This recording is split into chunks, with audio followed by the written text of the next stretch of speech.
Good morning, good morning. Tapping in with everybody. Last day of the year. I told y'all when the new year started that I was gonna be getting to it. So we're gonna start on the day before. I see my picture fell in the back. Yeah, hold on.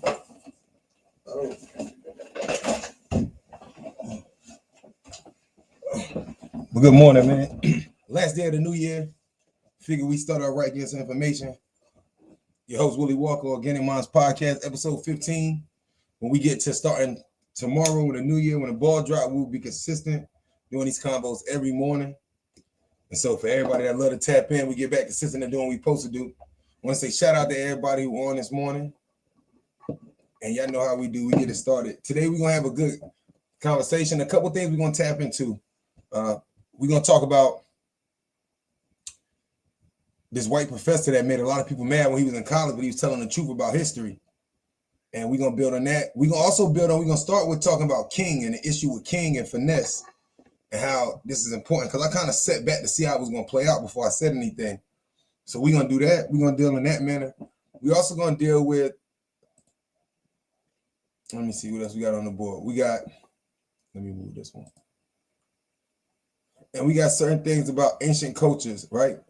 And speaking on things in India that there's certain things that they're starting to realize that's truthful about today that we didn't realize about the ancient civilizations and drawing. So we're going to get it started this morning. We're going to waste too much time. Good morning, because I know the first part of the show, I'm going to be sharing and tagging. So if you see this, or if you tapped in with me, the best you can do to support me is to like, share, subscribe. If you're on Facebook, share, like, and comment. If you're on Instagram, just like and comment. And if you're on YouTube, same thing. So just subscribe if you're not used to the channel. And we're going to get to it. So I always start off in the morning time.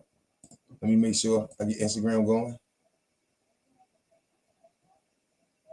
All right, we in the building. And let's go. Mr. Lowe. Tell us about your father. Why don't you tell us something about your father? We're trying to get to know each other, Mr. Lowe. I was trying to get to know you, Mr. Tolson. Well, I'm not the one on the debate team. Are we not engaged in a debate right now? All right. I'll take the affirmative. Take the meanest, most restless nigger.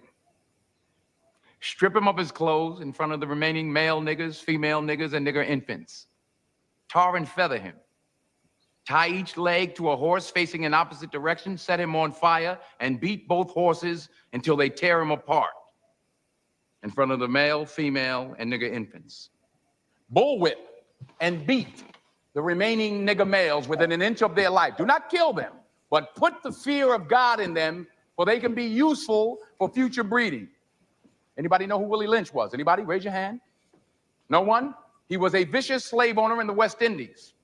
The slave masters in the colony of Virginia were having trouble controlling their slaves, so they sent for Mr. Lynch to teach them his methods. The word lynching came from his last name. His methods were very simple, but they were diabolical. Keep the slave physically strong, but psychologically weak and dependent on the slave master. Keep the body, take the mind. I and every other professor on this campus are here to help you to find, take back, and keep your righteous mind. Because obviously you have lost it. That's all you need to know about me, Mr. Lowe. Class dismissed. So y'all know me. If you know that I love that as my intro, because I think the character that Denzel played in that movie, his mindset as a teacher, but he also was a revolutionary, really trying to, even though he was teaching and even though he was in college, it was like he was getting pushed back in the movie, but his mindset, and it was saying every time I seen that part, whether if I was on radio when I use it, it's saying that I came here to help free your conscious and righteous mind. And today we're not gonna hold it. I really wanted to talk about the situation with King and FYNESS, with Lil King. It's a lot of things morally that I seen that was wrong. So before we go in, I want to say this, express this, because I waited to speak on it. I wanted to see how it was gonna play out.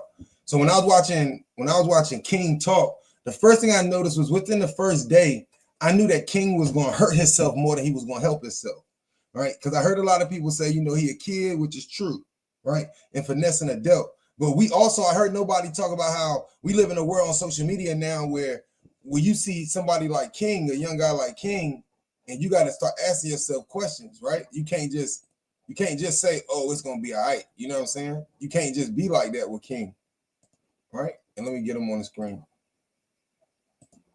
There you go. You can't see with King, we can't forget the most important factors of all of this, which is he is a kid, but at the same time, once he started speaking, I knew King was going to hurt himself more than that because, yeah, Finesse taking the flack for everything, but at the same time, we live in the age of the internet. So now, when you on the internet and when you doing certain things, even as an adult, whether if it's a child or not, you feel like you got to defend yourself to the world because whoever it is brought you to the world, whether woman, child, whatever, right?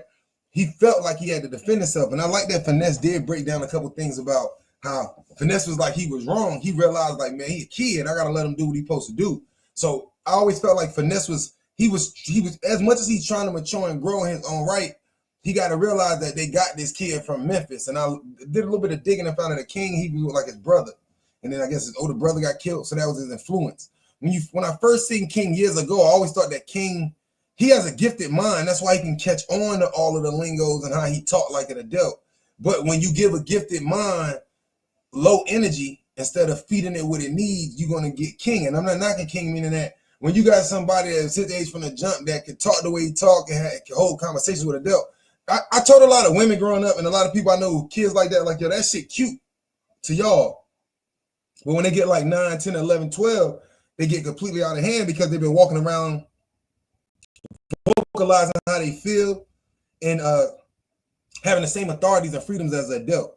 So when King started talking and he started breaking down everything, I was like, man, he didn't realize it, but like, it go back to like this. If you got a homeboy, because we all have been through this, let's say you chill with people and they try to embarrass you publicly. Sometimes these people hurt themselves more than they help themselves, right?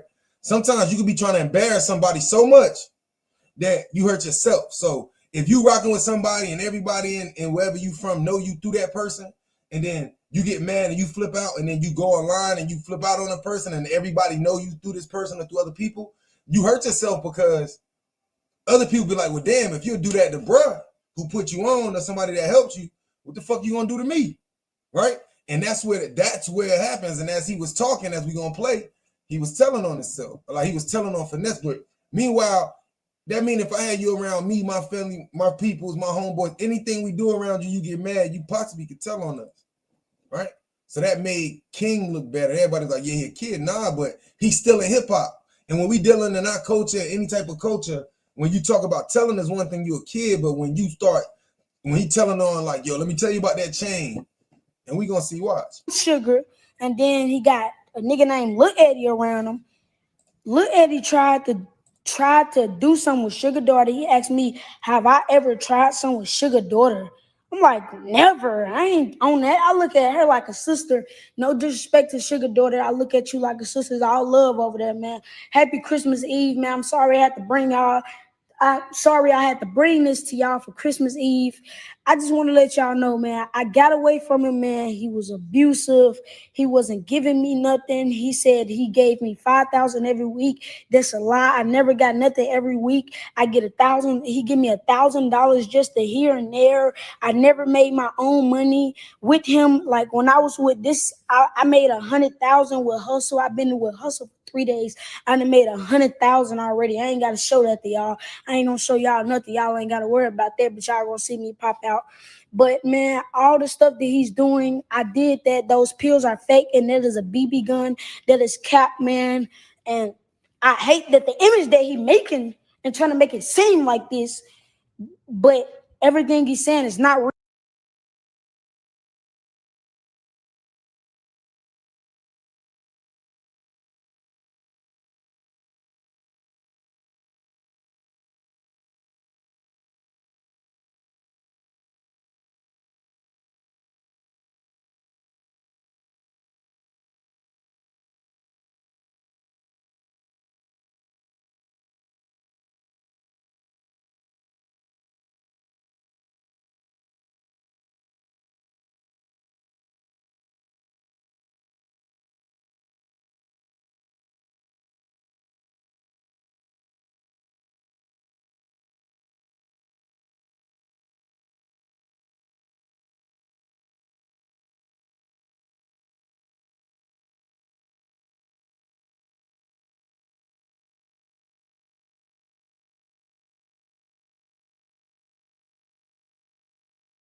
real, I just had to bring this to y'all for CPS try to do something or anything. He was smoking with me, giving me drugs, man. He told guns around him.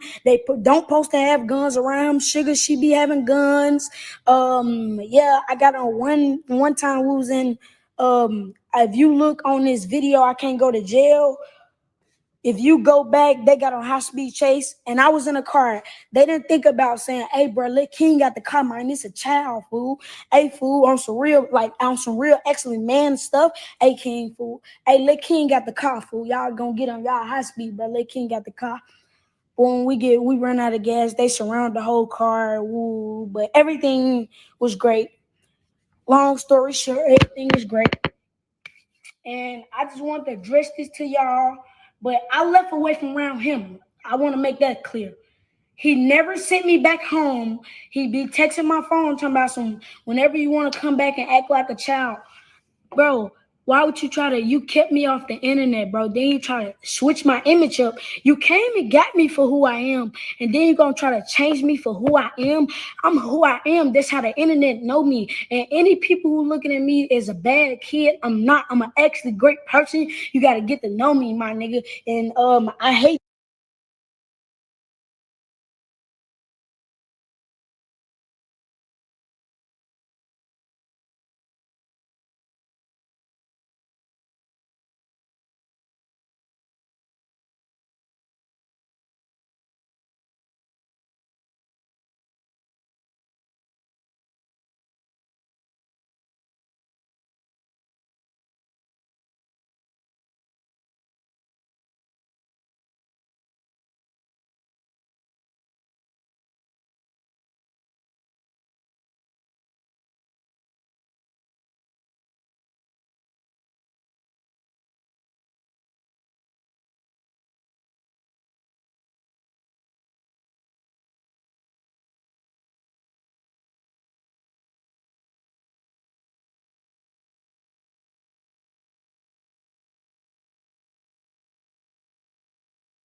that people actually think like the stuff that he doing.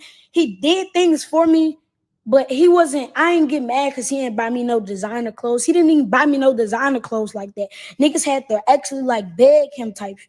Bro, only time he bought me like designer clothes, like, hey, whenever you gonna get some for my video shoot, whenever we going to a show, like he didn't care how I dressed it when I went to shows.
people's, like stuff like that, man. And man, I'm just trying to address this to y'all, man. He's a conniving person, and I apologize it's because I didn't know paperwork my that mic. he tried to say he gave my grandma 10,000. I apologize to my mic was off. I hate when they cut my mic. What I was saying was that King, when everything that King said, because I realized I didn't hear anything I said, everything that King has been saying and doing has been an issue because King is running his mouth so much that he can't do. So when he was talking about the clothing and he was talking about how Finesse only took him to the shoots for clothing and this and that, it was his mistake because he didn't understand the business. And see, I dealt with a lot of artists and people coming up who got in their feelings and then they go run to the internet and get mad because they don't understand the business. See, these fuck niggas and these young dumb motherfuckers come in the game and they want everything that come with the game. They want the look, they want the fame, they want this, they want that, but they don't want to do no work. They don't really want to bust their ass to get nothing done. And at the same time, they want to do a bunch of complaining. With King, he's saying like, nigga ain't buy me designer like that. He only, yeah, because Finesse was trying to teach him the business. The reason why Finesse ain't buying me, because like, other than when we shooting a music video, we on stage, why we need these $5,000 t-shirts? He might have been trying to teach him how to save his money and shit, because if we just out here looking good and doing all this shit, but we broke and we don't own shit, then what's the point? But meanwhile, while King out here running his mouth and doing all of this shit that he was doing, he out here telling shit that he shouldn't be telling. So that's why I said King, where his brothers at. Unfortunately, he looking at Finesse as a fuck nigga, but in return, look at what he doing. And what also, this tells us what? This tells us that right now in the world, when the youth get upset, that they feel like the best way to go vent, or when people, is to go to the internet and tell all their business to these people that don't give a fuck about you, really. Now, if you venting because you got no other outlet, and do you. But understand when you come into the internet, understand how people going to look at it. But King could have said how he felt about Finesse without exposing and telling everything about this man's life. When you do shit like that, when you say I'm not a bad person, yo, it don't, ain't no, let me say it like this. You ain't got to be a bad person, but ain't no real niggas gonna fuck with you. Because while you spending all that time trying to tear somebody down, I've been here. While you online and you tearing somebody down on a personal way, one thing you tell them what's wrong with the business. You got the right to say, look, he ain't handle his business with me, blah, blah, blah. When you start talking about a nigga girlfriend, you start talking about a nigga family, you start talking about you doing too much. And remember, you a kid, so niggas got nephews and shit that will put their hands on you when they see you for this. But meanwhile, Finesse just trying to get this young man. He's trying. When I heard Finesse, now Finesse definitely was smoking with him and shit. But what do you do? Because remember, I said, yo, he wrong. But remember, when he came and got him, he was in the hood with his people. They fed King the wrong shit. And I want to say everybody who got kids and y'all running around and they cussing and they smart and everybody, that shit ain't cute. It's cute right now. But soon as they get like 12, 13, they'll be able to control these niggas. They know too much. They know everything. So that's what's bad. King is talking too fucking much. He could have exposed all of this stuff. And now everybody like he a kid. I don't want to hear that kid shit. Because once he started doing the Del shit, chilling with men and all this shit, then he also has the ability to be more mature in a way. Don't just be mature when it comes down to, don't just act older when you smoking the weed and doing all the other shit. So if you're gonna be a young genius and you talking about you so mature, then why you showing immaturity right now? And more importantly, you about to get Finesse in trouble and get this nigga hurt. When Finesse was the one that came and changed your situation and was trying to help you change your situation in some sense. We got to remember, to the young youth and to black men, oh, they want the money now. It ain't fast enough. And that's why you got to cut niggas off and leave the fuck alone. Now, if you on your come up and you ain't got to the bag yet, it's a blessing because you know who to get the fuck from around you. If you already got your bag, this is when this shit hurt. And bought me a $40,000 watch and a $100,000 chain. And let me make this clear. Hey, Mob Ties, this to y'all. He told y'all they broke in a car in Nashville and took the jewelry. I'm sorry to tell y'all this. He melted that jewelry down. That's how he made the F&G handout chain. He melted that down. He still owe his jeweler money. Yes, he owed people money. He just ran off on a plug in Oklahoma for like 100 bowls. Yeah. See, this is the type of shit that he should not be discussing, right? But I see this problem within the inner cities and in our youth all over the country because of the lack of parenting and the lack of control. When they gave us the internet, who was it? Pac mother said they're gonna give you all the tools to destroy yourself, and that's exactly what they did. So now, why would the kids listen to want to go to school when they feel like they can get on their computer and get rich, but they don't understand that to get on the computer to be a TikTok star, anything still take consistency that you still got to learn as a child or coming up. Whether you play sports, you have to be consistent. No matter how good you are, talented you are, hard work be talent every damn time, because talent don't work hard. Hard work hard, right? Consistency works hard. But he's talking about a mob ties. Now you dealing with the industry and people's money. And then he ran up on a plug for 100 bowls. So now this a man on federal probation. What's your intent? Who are you? Who is behind you telling you to say this shit? What's funny about it? Like now it's different. Like you could have talked all this shit, but got an album out. Got an album about to drop. What's your intent behind all this shit? Because it don't look like you making no music. It look like you running your mouth and rolling dice. And you about to get hurt and fucked up with them niggas you on the dice with, because them dice fake. I mean, they trick dice. They magnets and shit. Yes, that's true. We can do my research on that, and I know y'all wanted me to go live, but I couldn't go live. I just want to address this to y'all, man. I don't want nothing bad to happen, man. All I'm trying to do is feed my family, man. I got a little brother, grandma, shit, sisters, man. Niggas just trying to feed their family, and niggas like him trying to stop a nigga and try to. Well, first of all, and that's another thing. First of all, you a kid. You see how we so far out of pocket, man? I'm just trying to feed my family, man. The issue is that mentally, he think he older than what he is. Even though he intelligent, he's still a fucking kid because his lack of maturity and his lack of intellect shows through what he's saying. You ain't no way if you really was a young nigga who was ahead and wise like that, Snowy in hell you would be indulging this information. I got sisters, brothers, nigga, you the little brother, right? So even though you doing this and shit, you putting all this pressure on yourself like you're a grown ass man, like, yeah, you know, I gotta feed my family and I got this person and that person to feed and I get it. But I thought you just said that you won't get no money and shit. So if the objective is to feed your family, right? You see what music and black men have fed the youth and made these little niggas feel like they men. They not men. These little boys. And I tell people all the time, that's why I tell the women in my family, stop telling these little boys like you the man of the house, because they not men. Because they take it and they take that to the head. And then when you bring a man in your house, you know what I'm saying? It's like, you know, they looking at every man sideways when they should be focused on what they should be focused on. They can't be the man because there's no way he can be your man, because once he puts himself mentally as a man in the house, now he feel like he got the right to be looking at grown up sideways and all this funny shit. The truth is, like FYNESS said, King need his ass whooped. But you feel me? That's what's really going on. You can tell he need to be fucked up. He running his mouth, but he ain't never really got in no real fights like that. Not like for the way he run his mouth. Like FYNESS said, he's running his mouth. Like I could tell. He was in the house and saying like, yo, stop running your mouth and go to the room, man. Fuck you, man. Shut the fuck up. You ain't my daddy, nigga. Fuck you, nigga. Yeah, you gonna whoop his little ass. And the problem is these little niggas don't want nobody to touch him. And then these women make it seem like these little niggas is gods, like they God green earth when they need their ass whooped.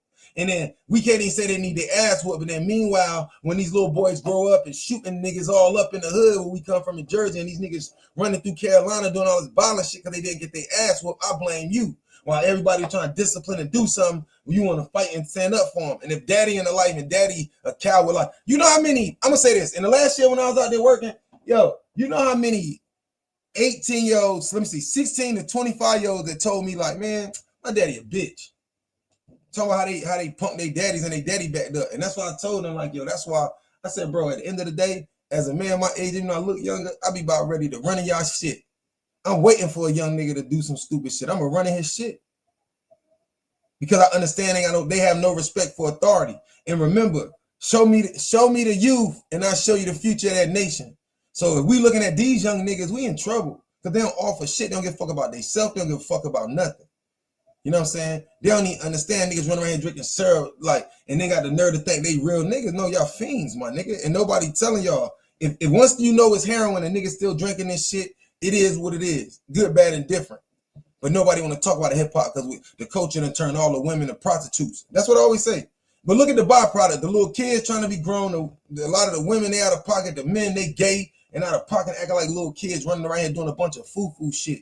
And the byproduct of all these fake-ass niggas is this, what King is doing, because King is not so much a fake nigga. It's just a kid that's misled. To get a nigga sent to CPS for something like, bro, that video, all this stuff is old, y'all. I promise to God, it's old. We've been talking about this. He got mad because I'm with Hustle Cartel. If y'all want me to post this, the stuff that he sent me yesterday and all the stuff, I've been gone for 3 months, bro. You haven't texted me, called me, nothing.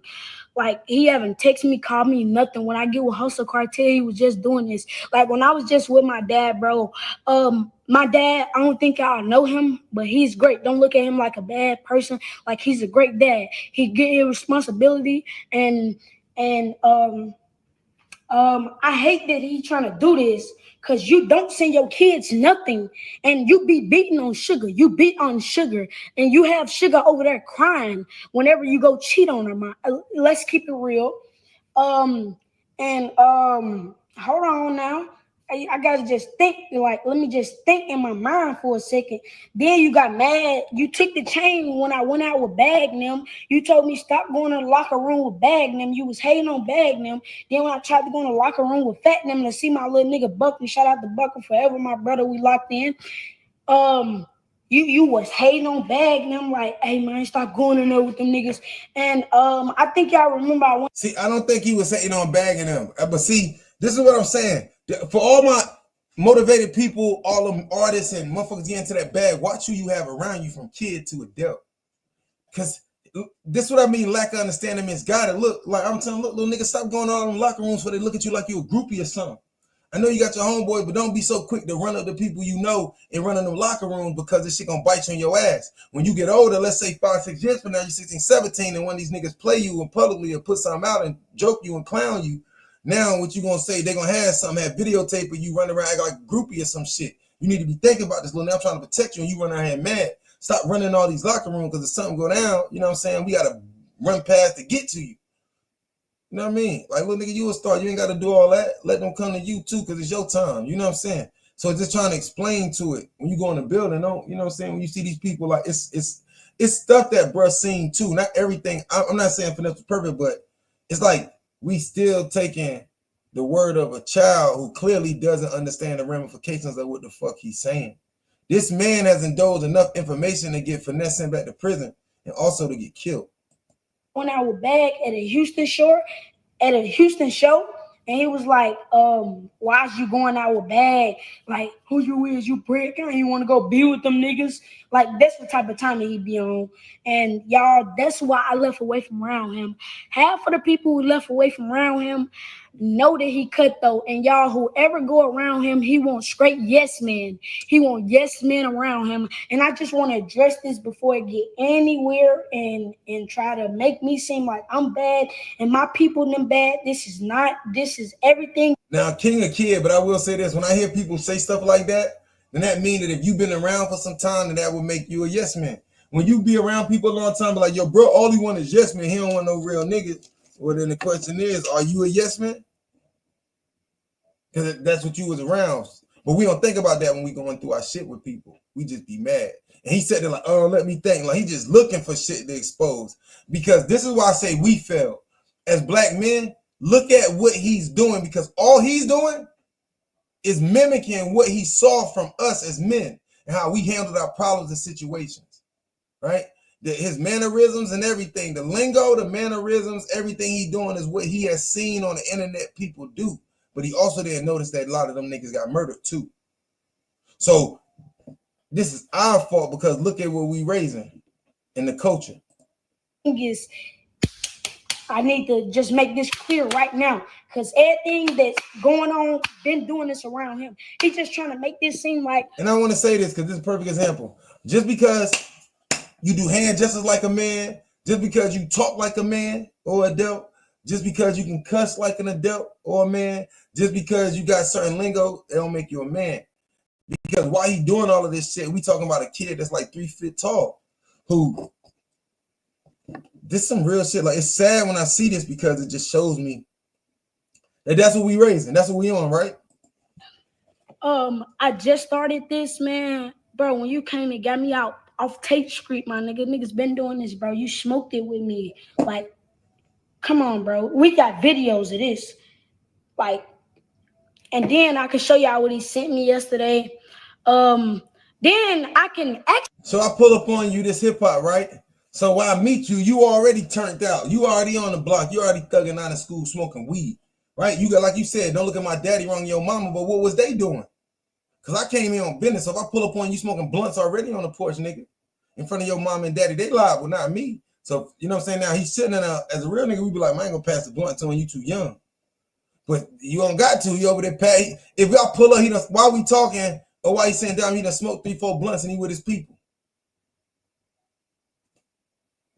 But now you gonna put on finesse. I'm just saying, like I know finesse got some shit with him. But it won't your job as a little kid to do this. But like I said, remember, I keep saying it first, ain't nobody hear me. You a rat. Now, even though you a kid, you forever rat. Remember that dude who told on somebody when he was like 9, because he was a kid and his mama told him to tell what he saw, and then he became a rapper at 16 and like, nah, he a rat? That made King a rat then. Because you just indulge everything. No real street niggas gonna fuck with you. Because now you from Memphis, but you done told everything. Fucked your whole life up. Actually sue you, brother, for it was a deal like April to 2023. He came and got me, and April 2023 he came and got me, and April 2024 I supposed to came back. So that really means he never had custody of me. So that's really like kidnapping, as you say. I supposed to been back with my peoples. The deal been over with. That was kidnapping, as you say. He never gave my grandma 10,000. Now all of this, I ain't gonna knock his hustle on. If he was with Finesse and he's supposed to the contract supposed to be for a certain amount of time, yes, Finesse should have took him home. When it's come down to the money, because it is business, because this ain't your son, this ain't, regardless of how you feel about him, it's business. He's still, like, you know what I'm saying? Your job was to make sure King had an album and shit out and doing what he do, but at the same time, if the contract up, Finesse could have been trying to give another contract, but you still taking back his people. You know what I'm saying? To at a point he gotta leave, like when he get up and he just leave and be chilling with other grown men all day, okay, you doing too much because you a child. Once you chilling with me, and once I got custody of somewhat parental advisory over you, you can't just up and leave because you get me in trouble. Then you up and leave, and I'm like, fuck. Now he like, yo, you trying to get me, I gotta report your ass to CPS now. Because I'm on federal probation. If not, that's child neglect. And now you running around this bitch because you, once I said, you still a fucking little kid. You not an adult yet. But because your parents and your people so goddamn out of pocket, and whoever, your mom and everybody letting you do what the fuck you want to do, what can I do? Take your little ass on. That's the only thing we can do, little nigga, and that's what he did. You want to be grown so bad? Hustle Cartel them got these dice, and they were showing them when they rolling them shit stick together, they rigged. You gonna get your ass killed, fucker with it. Made 100 bands off false dice, little nigga. That's what's about to happen to you. Keep you. See, you think that even though Finesse not 100%, he was trying to make you go to school and do this because he couldn't take you around the world, because now then he a real fuck nigga. Even if he was wrong, he was trying to, all right, let me do this right, because Finesse got kids coming up, so he thought about it. But it wasn't his place. Now, if his father, somebody came up and was talking about this money shit, and it is him because it's his business. But the money situation, I'm not gonna knock him if he never got it. But at the same time, don't show receipts. And how'd you give me 5,000 a week and I'm sending my grandma 600-700 every now and then? I'm making this out of my pocket off gambling. Like I used to get mine. Shout out to Rudy, man. My brother helped me. Fi help me whenever I need something. I'm down bad, man. Whenever I don't got nothing, man. You know, Fi help me, man. Shout out to all my fans, all the people support me, man. I just want to address this problem, man. And I don't want. I'm gonna leave that to where it's at, right? But that's a whole nother issue. And I felt like I spoke on it enough. If you feel some way about what you're seeing or got an opinion, write it in the feeds in the comment section about how you feel about King. You know, you don't have to agree with me. And anytime people write on my feeds, and the one thing I promise myself starting from before, but especially from 2025 and up, is you don't have to agree with me. If you write something on a feed or you come up and you speak on something, like say I'm live and you can pop up, then it's not about me. I'm not going to tell you that. It's not about me disagreeing with you. It's like your point of view. We can still get something from your point of view. So if you write in a comment, I'm not here to disagree with you or nothing. I just want to know how you feel about it, and other people can relate to that. But secondly, let's move forward on my next topic. I came across this and it bugged me out, and he's telling you about a white guy telling you about history, about how much they really lied to us, right? Let's get it. Sir, there's God right in the clouds, Santa in the sky, white dude, all the biblical characters in the Bible, children's books, white people, even though they were in a part of the world where there are no white people, right? So even though we don't have that in Our home, my child, has nonetheless already at the age of 7 somehow internalized the idea that the creation source of the universe, whether taken in religious terms or humanistic and more naturalistic terms, is somehow closer to her than to Morgan Freeman. And if my daughter has internalized that, what do you think black and brown children internalize when they see the same imagery? And they see those images. They see them in the stained glass of our churches. You see them in the Christmas cards that get sent around every holiday season where baby Jesus is in the manger in what apparently is Bethlehem, Pennsylvania, rather than the other Bethlehem. Right? Lily white Jesus, which makes no sense anthropologically, biologically, historically, makes no sense at all.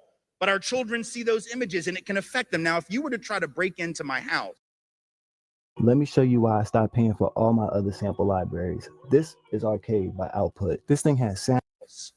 And hurt my children, I would kill you without hesitation. I don't even have a gun, but I would find something and I would throw it at you and you would die. Like, it's just that simple. I would make sure that you died, right? If you were to try to hurt my kids. I'm not saying that because I'm a badass. I'm just saying, like, I'm just letting you know, like, don't mess with my children. But the problem, right? The problem is that there is something coming into that house and it is hurting my children and it's hurting all of our children and it's hurting us. And I didn't even know it was there. See, the doors are locked at night. The windows are shut. The alarm is on. And whatever this thing is doesn't know the code. But the dirty little secret is it doesn't need to. It weasels its way into our children's brains and affects them.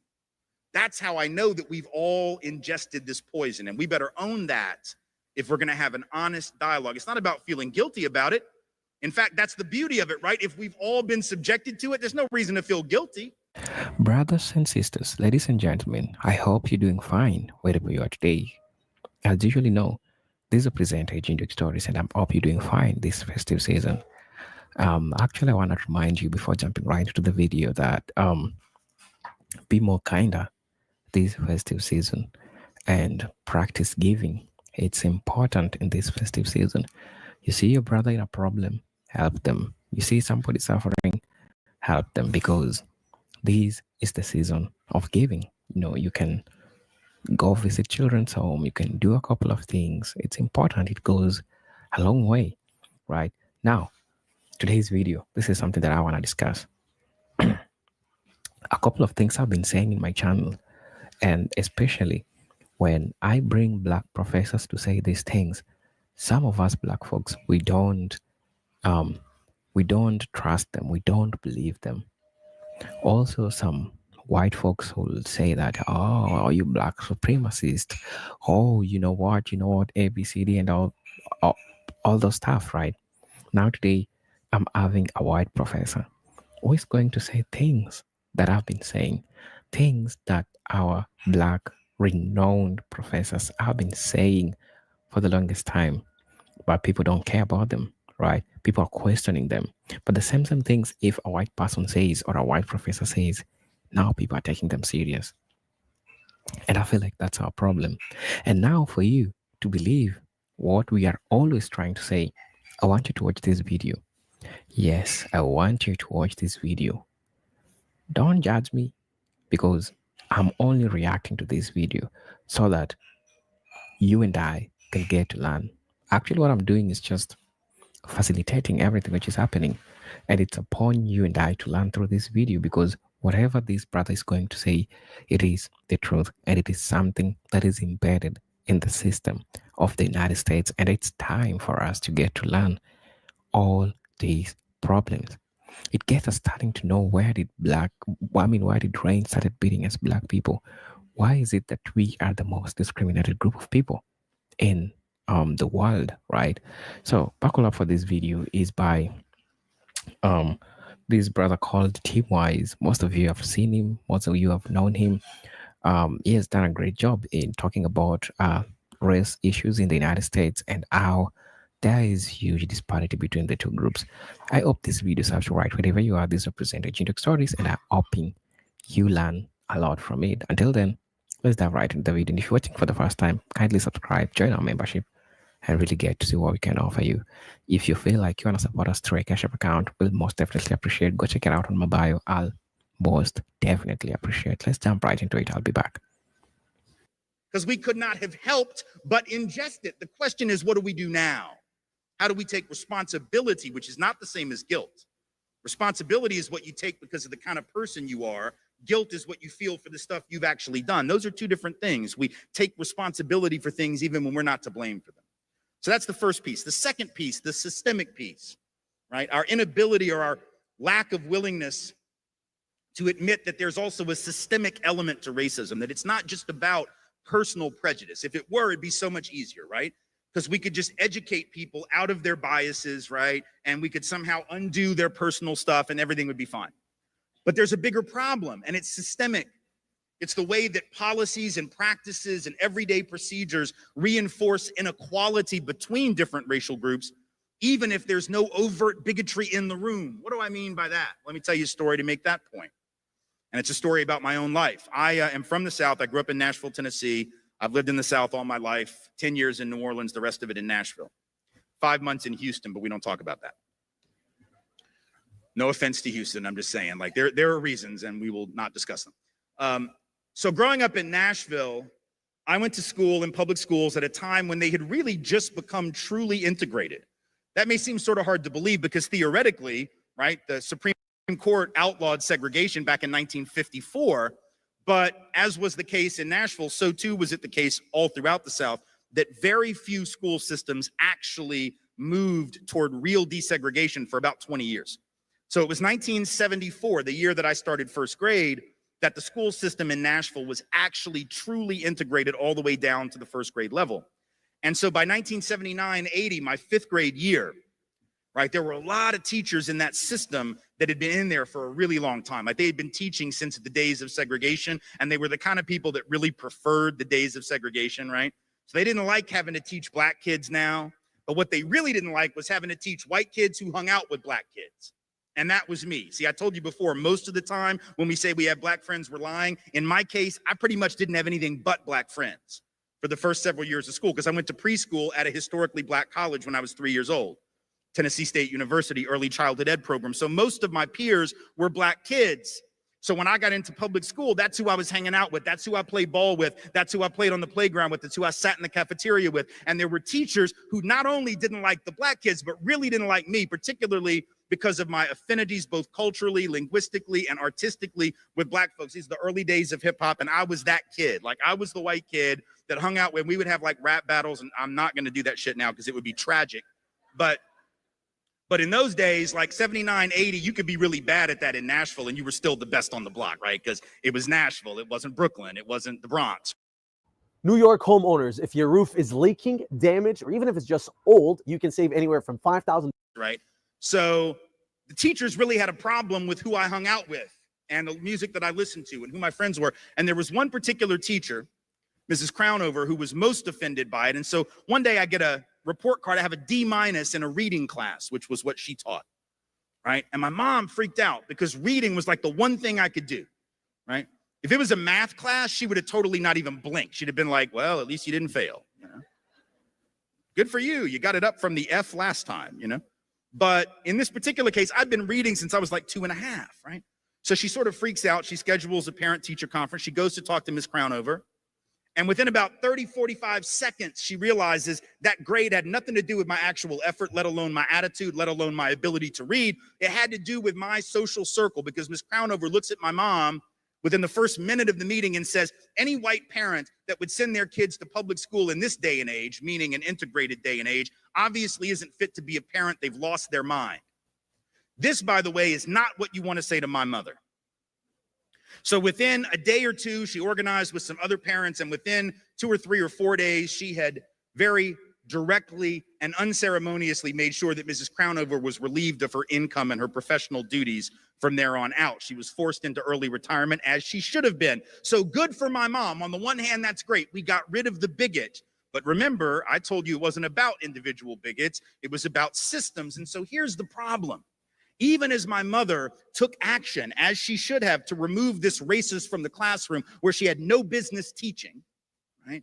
But the problem was that after Miss Crownover was gone, I went back into a school system that every day, in a very subtle but pernicious way was sending the same kind of message that Mrs. Crownover was trying to send, which is white students are better, black students are lesser, and they shouldn't be together. How was the system sending that message? Very easy. By putting almost all the white kids in the honors and the advanced level classes, no matter what kind of students we were. I was a lousy student. I wasn't a good student till like last week. I literally got my shit together like Tuesday of last week, right? I wasn't a good student, but I was always in the honors track. And the black kids, no matter how bright they were almost always in the standard or the remedial level track and never moved up no matter how well they did. So the system was sending a message by dividing us and saying that it was division based on ability, but it wasn't. They were sending the message that Crownover was sending. They didn't even need her there to send it, you see. And my mother never saw that. And I never saw that. It went right over our heads. And that's not just a 1979 story. That continues to happen today. Right now in this country, students of color are half as likely to be placed in advanced placement and honors classes compared to white students. Students of color are half as likely to be taught by the most experienced teachers. White students twice as likely to have the most experienced teachers. Right? Black and Latino students 2, 3, even 4 times more likely to be suspended or expelled, even though they do not break the rules more often than white students. That's the belief, but it's not true. There have been 14 different studies. They all find the same thing, that the rates of serious school rule infractions are virtually identical across racial lines. People bringing drugs to campus, equally across racial lines. People bringing weapons to campus, actually white men more likely to bring guns and knives to campus in K-12 schools than black men or Latino men, contrary to popular belief, but that's what the Centers for Disease Control research says. But who is it that's getting caught? It's black kids and Latino kids. They're the ones getting searched. They're the ones getting detected. They're the ones getting suspended and often prosecuted. Whereas white students are doing the same thing, doing drugs just as much, bringing weapons just as often, if not more so, and escaping notice. So that's still happening. That's a system, and it doesn't require one overt racist in the classroom for that to continue, right? So that becomes a problem. We have to do more than just look at the individual. We have to look at the way that structures operate, sometimes without us even realizing it's happening. Because if we don't do that, we can get rid of every individual bigoted cop or every individual bigoted teacher or any individual bigoted employer. We can sue them, I guess, in court. And maybe people can even win those lawsuits, but what does that really change unless we take aim at those institutional policies that keep recreating inequality? The third piece, our unwillingness to see how history affects the present, how the past and the present mix. We really don't like this. We really don't want to talk about this. And when I say we, I mean those of us called white especially. There are people of color who don't necessarily always want to engage it either, but especially those of us called white. We'll say things like this when people of color bring up racism. We'll say, well, why can't you just get over it? You know, all of that slavery stuff was a long time ago. In fact, Louis C.K. has this really funny bit, right, where he jokes about how white people have just moved the date of slavery further and further and further back. Like it used to be slavery was 100 years ago because it was. And then it was slavery was 125 years ago because it was. And now it should be slavery was 150 years ago. But we'll actually say things like that was hundreds and hundreds. That was like 1,000 years ago where we've had slavery for 500 years. When in fact, it's very much within the lifetime of people in this room's great-great-grandparents, even sometimes great-grandparents. And in fact, de facto slavery extended well past the Emancipation Proclamation. There were people of color being sent back into virtual enslavement all throughout the first 30 years of the 20th century, being made to work in the mines in places like Birmingham, coal mines there and elsewhere, going back to the very plantations from which their grandparents and great-grandparents had been emancipated as sharecroppers, as tenant labor, tenant farmers, right? So in fact, slavery isn't that long ago. Segregation certainly isn't that long ago. But here's the point. We don't want to talk about it. And this is really funny that we want to tell black and brown folks to get over the past, because frankly, those of us who are white, we love the past. Absolutely flippin' love the past. How do I know that? Because some of us clearly want to go back to it. How do I know that? Because the Tea Party was a thing. And during that period when the Tea Party was a thing, you had a bunch of white folks go into rallies dressed in Revolutionary War costumes, carrying muskets and wearing powdered wigs. Okay, here's the thing. If you dress up in a Revolutionary War costume with a musket and a powdered wig, calling yourself the Tea Party, which I think is a really old-ass reference, you were in no position to lecture black people about getting over the past. That's all, right? Because by definition, you're still rocking like 1774. You got me? Right? But even now, right, we say things like, what is July 4th other than a reference to the past? Like, why do we still celebrate that? Independence Day. We broke away from the British a long ass time ago. That didn't happen last Friday.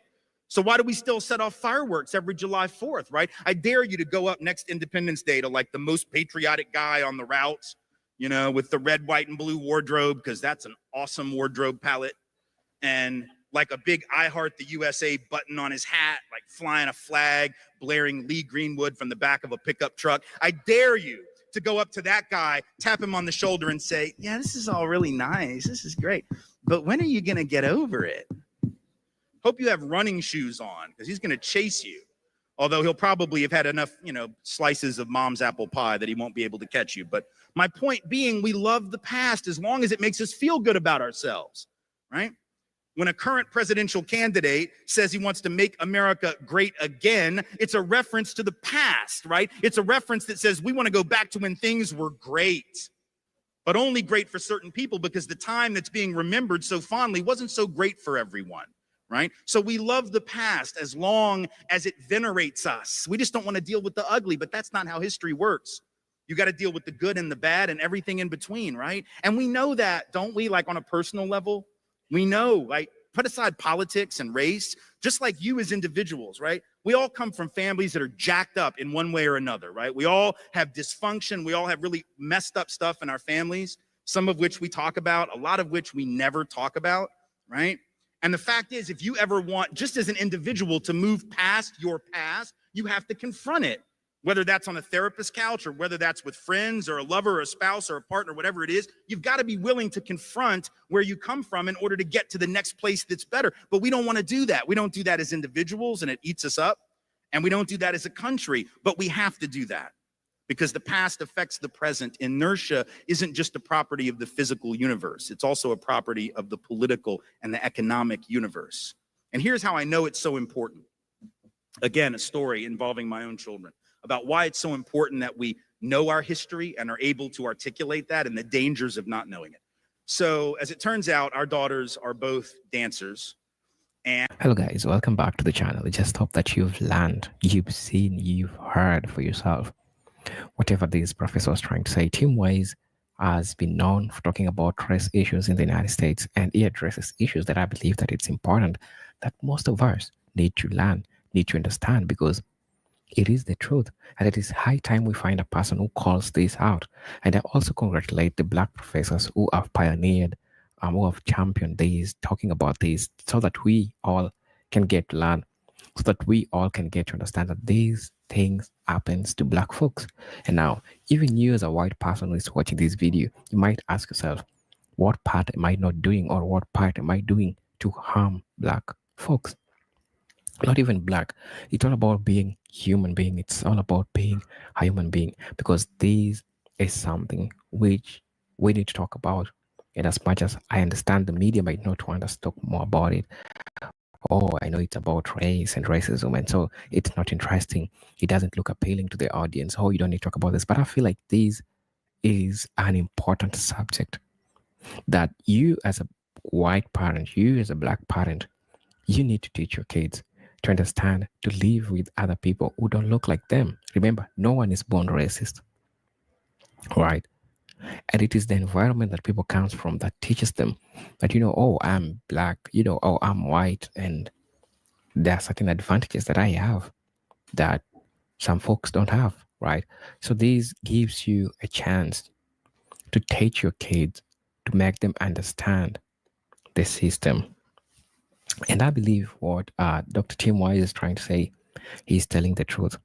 Because trust me, whenever he's trying to do, he's telling the truth. And it is the truth because he's a white person who have studied races and he understands things which are happening. You could hear the anecdotes that he gives, the stories that he gives, the personal life that he's lived with Black people. This is something that he can proudly, he can openly call out, and that's the truth, right? So people have experienced, And people have talked about this, that I believe that it's also great to share what people like any racist thing they have gone through. Somebody's saying that he's telling the truth. As a black doctor in South Africa, as a black doctor in the South, the tremendous amount of racism that I have experienced in the world, list on my journey the number of professors who didn't want me to succeed, the classmates who didn't want me in their study groups. I will never understand a superiority complex, how I graduated at the top of my class and many of them couldn't handle the pressure. Yep, these are people sharing their lived racism experience that they have received.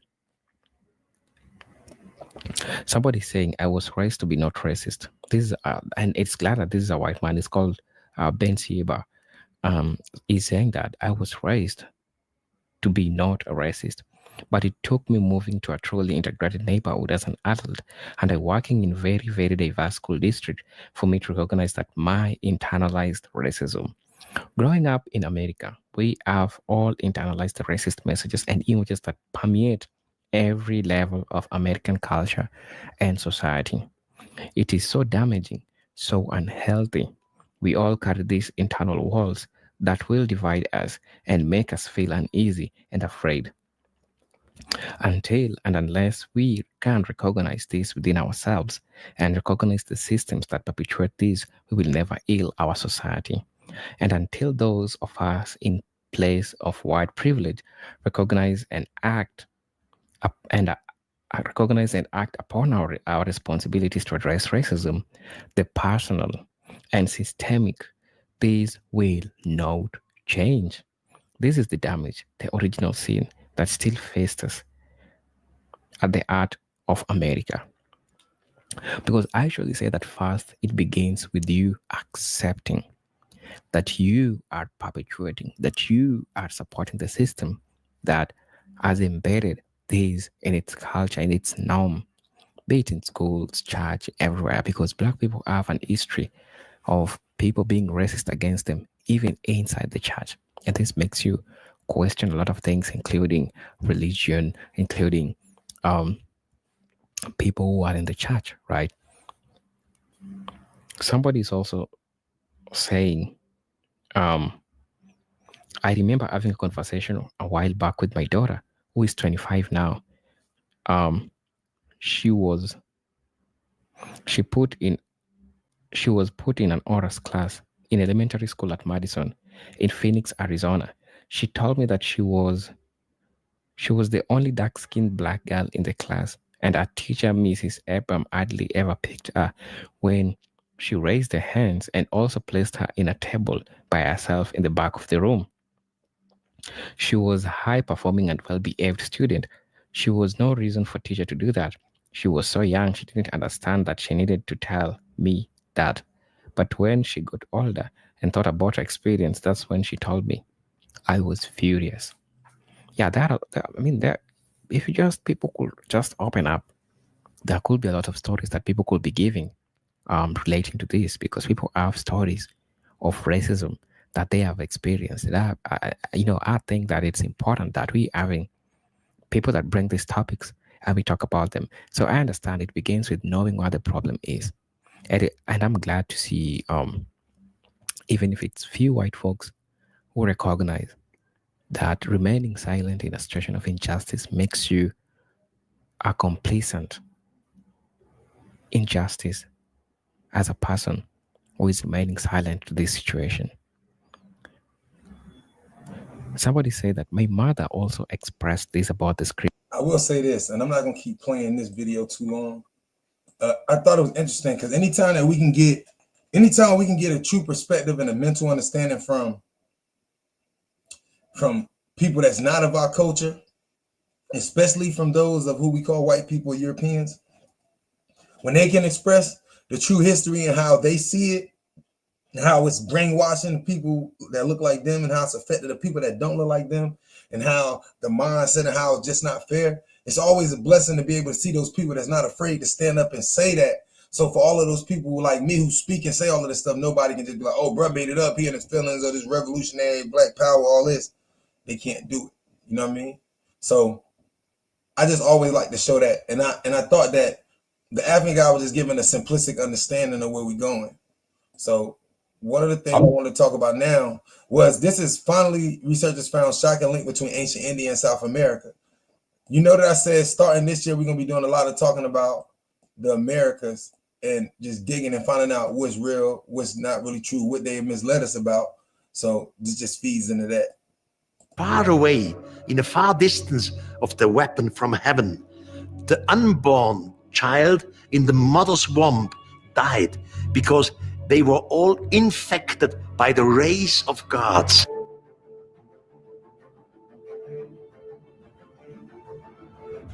The enigmatic Paracas candelabra, an enormous geoglyph etched into the arid soil of Peru, has confounded researchers and explorers for centuries.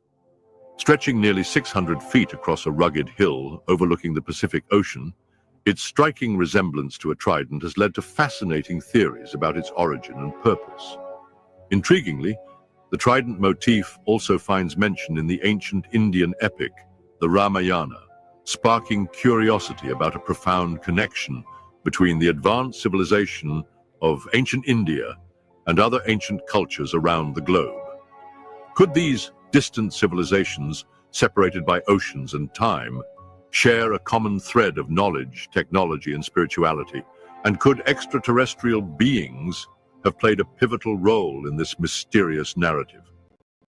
In the Ramayana, the trident is an unmistakable symbol of Shiva, the formidable deity of destruction and transformation in Hindu tradition. Known as the Trishula, this weapon signifies not just power, but the equilibrium of creation, preservation, and annihilation. References to the Trishula are scattered throughout the epic, as it is wielded by Shiva to restore cosmic balance. While the Ramayana's central focus is on the journey of Rama, it also alludes to geographical, astronomical, and metaphysical concepts that have intrigued scholars for generations. Among these, the Trishula stands as a potent emblem of divine authority and cosmic order. But why would such a symbol appear in the deserts of South America? Could extraterrestrial intervention have facilitated a connection? The mystery deepens when one examines other ancient cultures that utilize the trident motif. The Greek god Poseidon wielded a trident to command the seas, while the Roman equivalent Neptune bore the same weapon. In Mesopotamian art, tridents appear as symbols of power and celestial dominion. Even in Polynesian mythology, certain deities and chiefs are depicted with trident-like emblems. Yet, the Paracas candelabra remains unique in its sheer scale and solitary presence, as though it were meant to communicate across epochs and continents. Could it be a message encoded in the universal language of symbols, meant to resonate with a culture thousands of miles away in ancient India?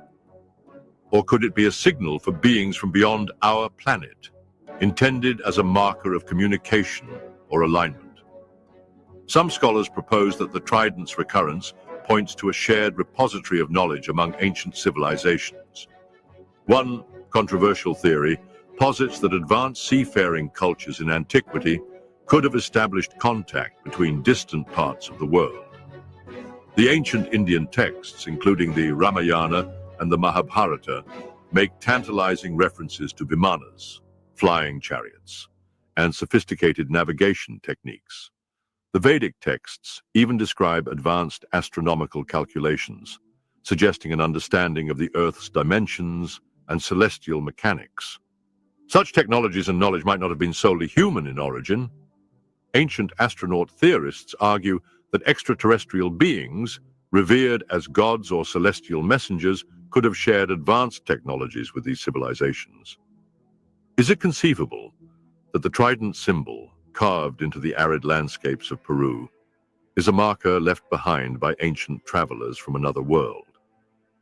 Further evidence comes from the striking parallels between Vedic and pre-Columbian cosmology. Both systems emphasize cyclical time, the interplay of cosmic forces, and the significance of sacred geometry. For instance, the Paracas candelabra's design exhibits precise geometric proportions, hinting at mathematical sophistication. Similarly, Ancient Indian temple architecture and iconography reflect a deep understanding of geometry, astronomy, and the metaphysical properties of symbols. Could the trident's appearance in these cultures signify a shared metaphysical understanding or a mutual reverence for universal truths? Alternatively, could extraterrestrial influence explain these synchronicities, acting as a unifying force that bridged continents and civilizations? Another dimension to this mystery lies in linguistic and historic parallels. The Sanskrit word Trishula and its phonetic resemblance to terms in other ancient languages have intrigued linguists. While these connections remain somewhat vague, they hint at a possible linguistic and cultural exchange in prehistoric times. According to the ancient texts, the function of the trident as a divine weapon resonates across cultures, reinforcing the idea that its symbolism transcends geographic and cultural boundaries. This universality raises an uncomfortable question. Were ancient civilizations more interconnected than modern historians are willing to admit? And if so, was this interconnectedness facilitated by beings far more advanced than humans? The possibility of an ancient advanced global civilization is not without its critics. Many mainstream archaeologists dismiss these connections as coincidental or the result of convergent cultural evolution. Who's coming in the driveway? However, anomalies like the Paracas candelabra challenge such dismissals. Its location, scale, and purpose defy easy explanations. Some researchers have suggested that it served as an astronomical marker, a navigational aid for ancient mariners, or even a ritual site. Yet none of these theories account for its uncanny resemblance to the Trishula of Shiva. The extraterrestrial hypothesis offers a provocative alternative. Could the Paracas candelabra have been a landing site for otherworldly visitors? Adding to the intrigue is the emerging field of archaeoacoustics, which suggests that ancient structures and symbols may encode information in ways we are only beginning to understand. Could the Paracas candelabra, with its stark and enduring presence, be a resonator of sorts designed to interact with natural or cosmic forces? In Indian traditions, the Trishula is not merely a weapon, but a symbol imbued with spiritual and cosmic significance. Could its replication in Peru hint at a shared understanding of such esoteric concepts, potentially influenced by extraterrestrial teachings? The Paracas candelabra also finds parallels in other mysterious geoglyphs, such as the Nazca lines, located nearby. These vast drawings of animals, plants, and abstract shapes have baffled researchers for their sheer scale and precision. Like the candelabra, their purpose remains elusive, though theories range from astronomical observatories to ceremonial pathways. The Nazca lines and the Paracas candelabra together form a complex puzzle, suggesting a level of technological and intellectual sophistication that challenges our assumptions about ancient cultures. If extraterrestrials played a role, it might explain how such feats of engineering and artistry were achieved. While definitive evidence of a connection between ancient India and pre-Columbian Peru remains elusive, the tantalizing parallels cannot be ignored. The trident's presence in both cultures invites us to reconsider the conventional narrative of human history. What if the ancient world was far more interconnected, with knowledge, symbols, and ideas flowing freely across continents? What if our ancestors possessed technologies and understandings that have been lost to time, leaving behind only enigmatic symbols like the Paracas candelabra to remind us of their existence? And what if these advances were catalyzed by extraterrestrial beings whose influence is etched into the very fabric of our stories and monuments? As we delve deeper into this mystery, the suspense only grows. The trident, with its profound symbolism and global recurrence, stands as a silent witness to a forgotten chapter of human history. It challenges us to look beyond the boundaries of conventional archaeology and consider the possibility of an ancient, advanced civilization that once united disparate cultures in a shared pursuit of knowledge and spirituality. The Paracas candelabra, like the Trishula of the Ramayana, beckons us to uncover the truth hidden in the sands of time, urging us to bridge the gaps in our understanding of the ancient world. Perhaps one day, the secrets of the trident will reveal themselves, illuminating a lost legacy of human ingenuity, extraterrestrial influence, and interconnectedness.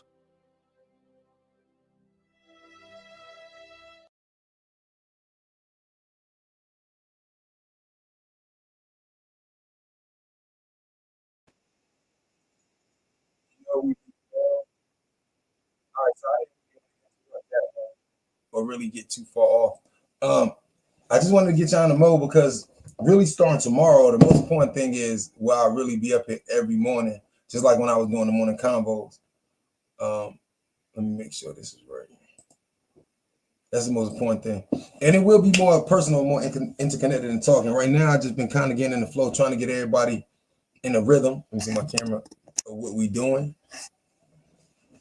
And starting tomorrow, we're really going to jump off full-fledged. The first one, sometimes some of this information is just for, when I'm not doing a lot of talking, just for y'all to sink in and kind of get an idea in the mindset of what's going on and the type of information that is around that you can build on.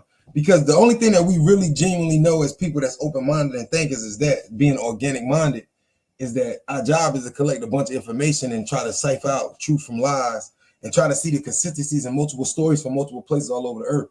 So while we're still investigating, we have to be open-minded enough to listen, because even in things that we think make no sense, they will, right in time. That's why we got to keep going after it.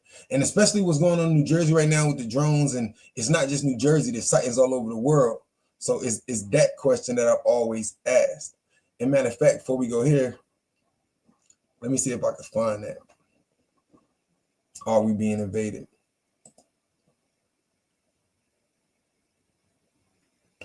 Hold on, y'all. We're going to find that joint. I'm going to go back. So y'all give me 1 second, because that'll be better. I'll bring the other one tomorrow.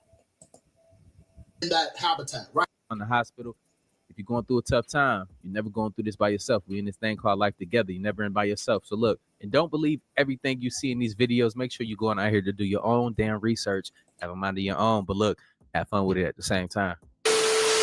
Right here, God is good. Huh? God is good. God is so good. You don't believe in God? Can I get a God is good? Hey, man, I need you to stop me. What? Nah, I want to pay. What's wrong with God is good?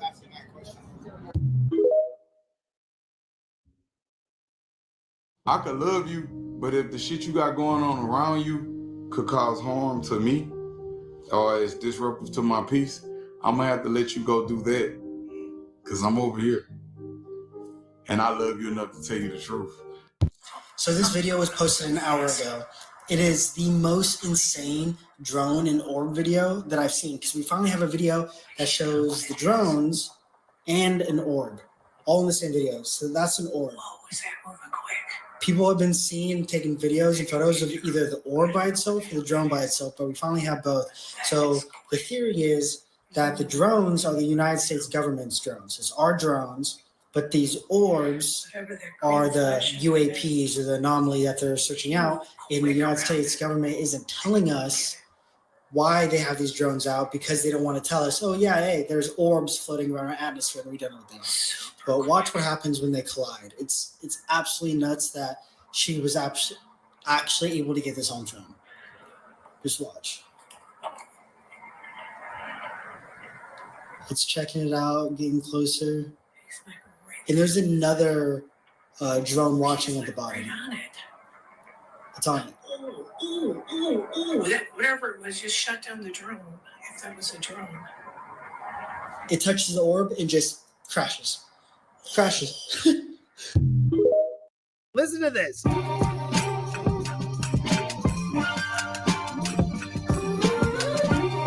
There's so much potential. There's no excuses anymore. It's just you can get lost in here having fun. As if Output Arcade could.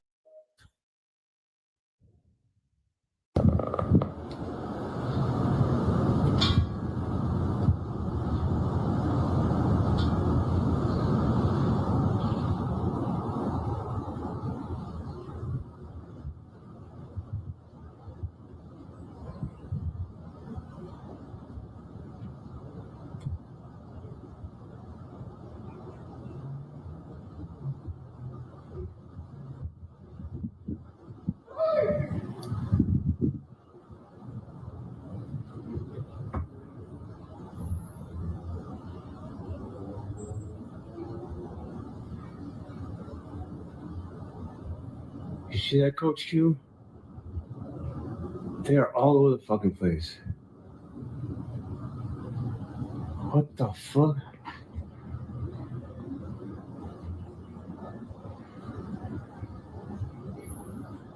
Am I seeing shit?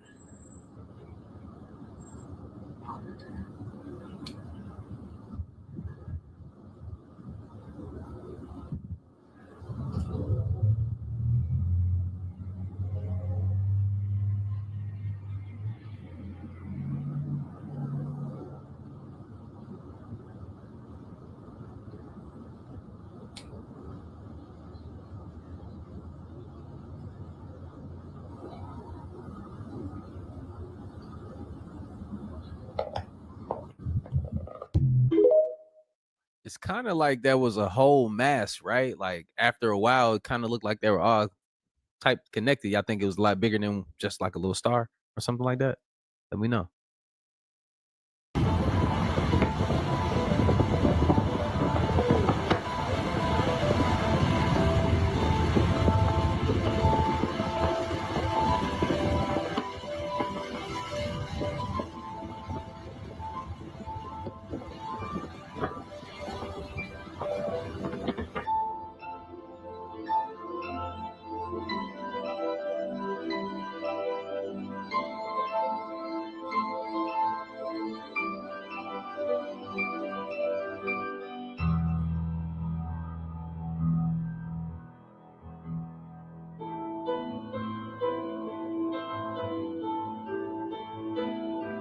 Are from me. Are these thousands of supposed drones all over the skies of the United States aliens? Or are they something much different? Could they possibly be the angels that the Bible prophesied about? Are we at the beginning of the book of Revelations? Let's talk about it. Now, I watched this stream off a New Jersey beach for over an hour last night and watched hundreds of these glowing orbs go in and out of the ocean right before my eyes. Now, this is what an actual close-up picture of these drones look like before they transform. Transform, you say? This is what I mean. They are turning into things that we are familiar with. All kinds of different shapes. Every one of them is different. They're like snowflakes. No two are the same. They even transform into fighter jets. Now, there is a reason why they're doing this, and there's a reason why I think this could possibly be angels. They do not have nefarious intent. They are transforming into things we're familiar with, so we are not afraid of them. If they were all over our skies, going through our neighborhoods looking like this, we would be horrified, and they know that. Now, open your mind to the possibility that we could be experiencing Ezekiel's will right here in modern day time. This could be something from the Lord. Now, this has happened many times in the past over various dates. There's thousands of paintings and drawings of these orbs in the sky throughout our history. And I can tell you why we're seeing them today. Welcome to the modern day snake of the Genesis story. Willow, created by Google, a quantum AI computer. It's fitting that they used a tree as its logo because this is the modern day tree of life. I want you to open your mind that we may have possibly, once again, sunk our greedy teeth into another apple from the tree of life. We may have once again created knowledge that we were never meant to have. And these drones, as they call them, may be a warning from the man upstairs. And I sure hope that the government is listening. Now, if we are at the end of days, I think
think nothing is more important than having some good warm clothes, and send a message while you do it. Let all those people know you were telling them for years, there's things in the sky, there's things doing this, and they were like, no, you're nuts. Make sure you buy this shirt. It's like I told you so. For the last couple months that we're here, I just want to rub it in. Click that link below. What do you think is happening? Comment your thoughts.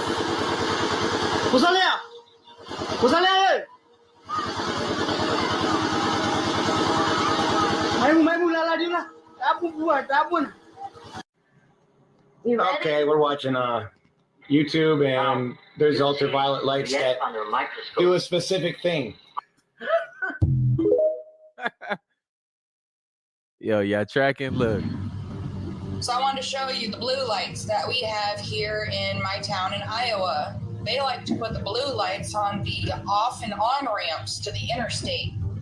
That's where I find a majority of these blue lights. As you can see here, what normal lights look like, and then all of a sudden, wow, look at the black light.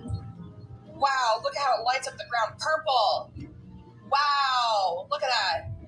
Wow.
Wow, look how it lights up the ground purple. Wow, look at that. Wow. Look, he just sprayed that.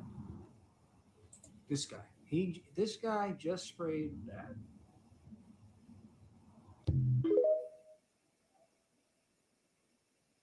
Very early in 2025, all hell is going to break loose. The volume of sightings, weird objects in the sky, it's off the charts. I am swamped by people sending me videos from all over the world. And it's not just in Bedminster, New Jersey. It's not just in the United Kingdom. It's India, Greenland, Russia, Kazakhstan, China, Japan. I cannot believe the volume of sightings that are going on at the moment. Something is showing itself in our skies. we are going to look back and we are going to say that the autumn of the drones was a turning point. There's consistent sightings of drones over military facilities. It sounds like nothing at the moment, but I wager it's going to turn out to be enormous. I think 2024 in future will be seen, ironically, as the calm before the storm. A reckoning is coming.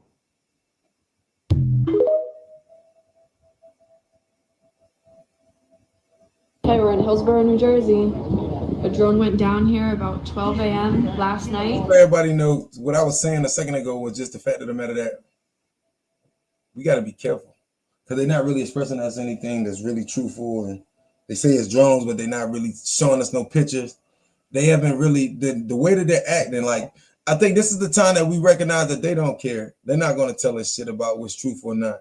And we so blinded and so focused that the only way we're going to get real answers is like, it's going to get to the point where something's going to happen where that's when we're going to be like, you know what, you've been lying to us enough, and everybody going to stop going to work, right?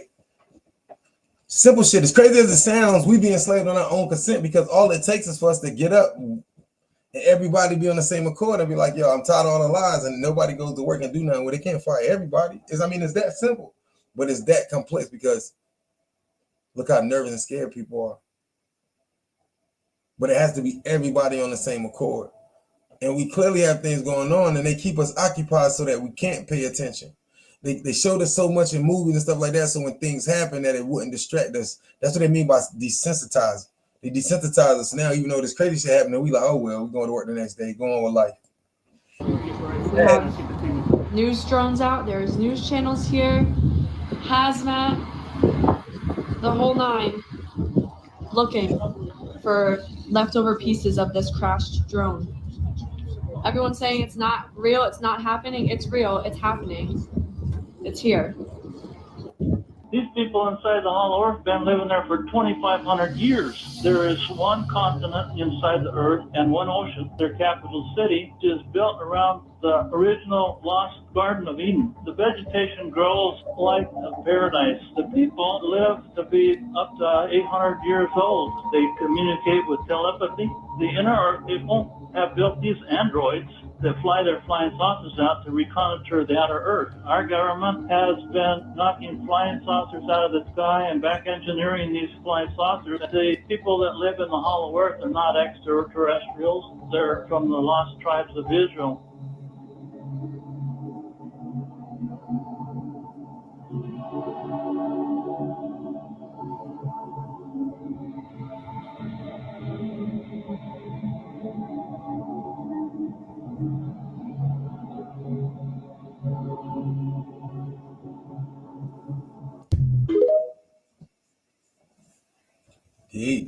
I'm not gonna lie to y'all. I think in 2025 we're gonna have a crazy alien invasion or something. And this is just like my personal opinion, but like on some real shit, the UFOs have been getting out of hand. I've been telling y'all this, and this is multiple viewpoints. Look at that. And this is not the only one. Look. Look at this. I had to run it back. Look at that shit. It's so cool. Don't y'all understand that we started all 2024 crazy with the alien shit? Look at that. And that's not birds, y'all. Let's run back on this shit, man. Wait up!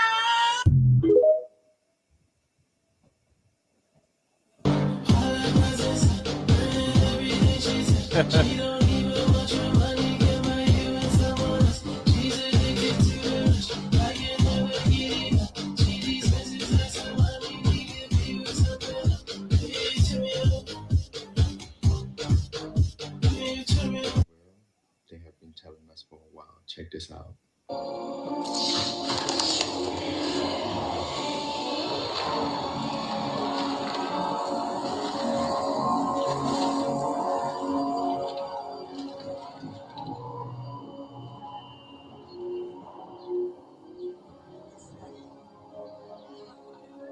the Yang, designed to kill every living thing on Earth. That seems a little drastic. If there's nothing left alive, there's nothing left to reincarnate into. It attacks life at the source, DNA, unwinding the very fabric of existence. Every plant, every animal, every person.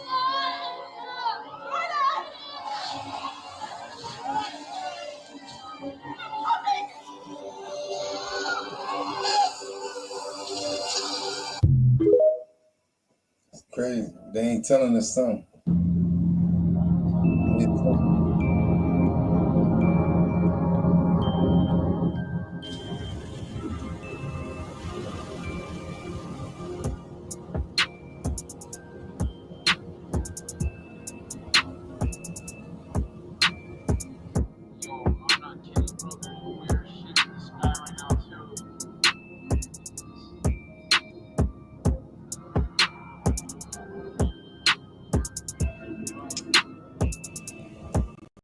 We can talk about aliens in the ocean.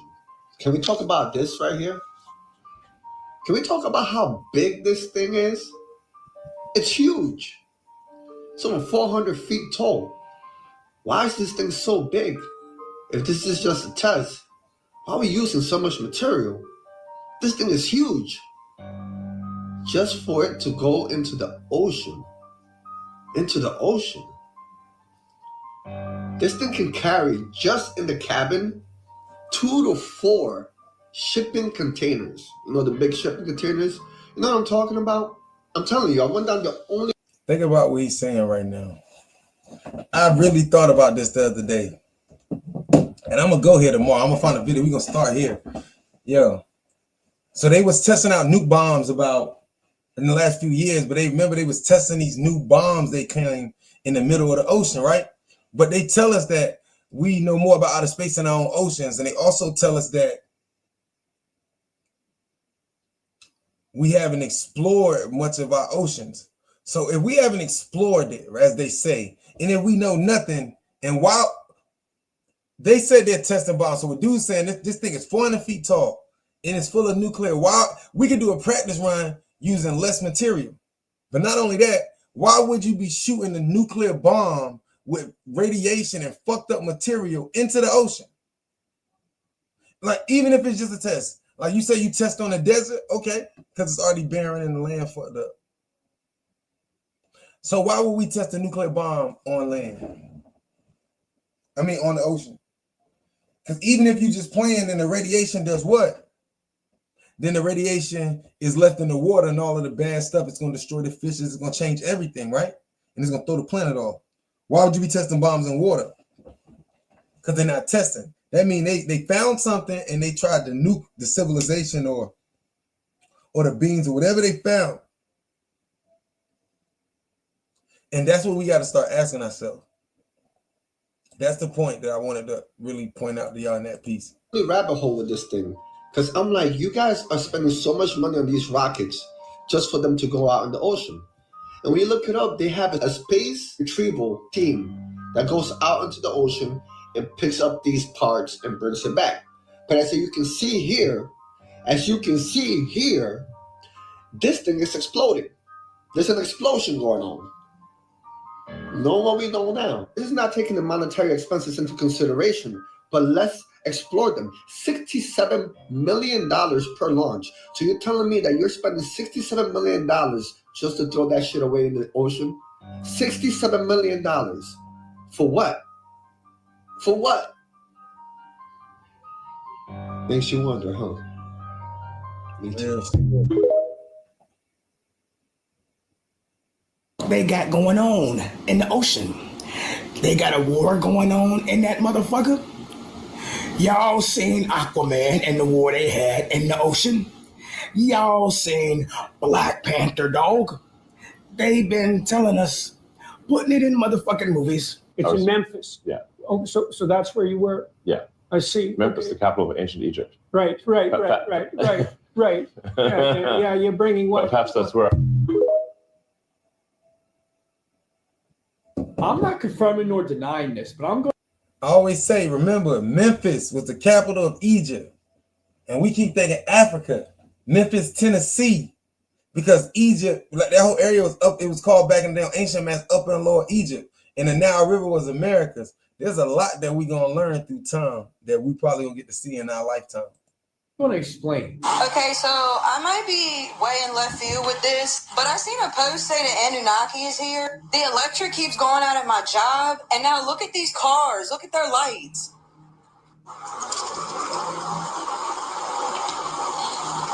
Do you see them flickering? And they're like, the other ones are doing it too. Hey, boy, they couldn't wait for some lights to start flickering. Boy, to blame the Anunnaki, boy, like that's their greatest trick out this motherfucker. But let me know how y'all feel about it in the comments down below. What y'all think it could be. Oh my God. Why I find that completely peculiar, as of late, that lights in my house have been flickering. And I wish this was at night. And I was like, maybe that's a short going on. It's not a short. That house has been having its lights flicker because at night you see them. And I mean a constant flicker. That house at night has had its lights flicker inside. Now, I will show you that I am not bullshitting tonight. And I will show you the lights in my house flickering, especially in the kitchen. You know, I thought it was maybe paranormal content, because my mind, but are your lights flickering? Where are you at? I'm in Jersey, and we've been having these drone activities, and I'm gonna just leave it at that. Peace to God. If you haven't heard the latest going around as of today, apparently it's yet to be peer reviewed. So this is for entertainment purposes only, TikTok. That's it. It has not been peer reviewed yet.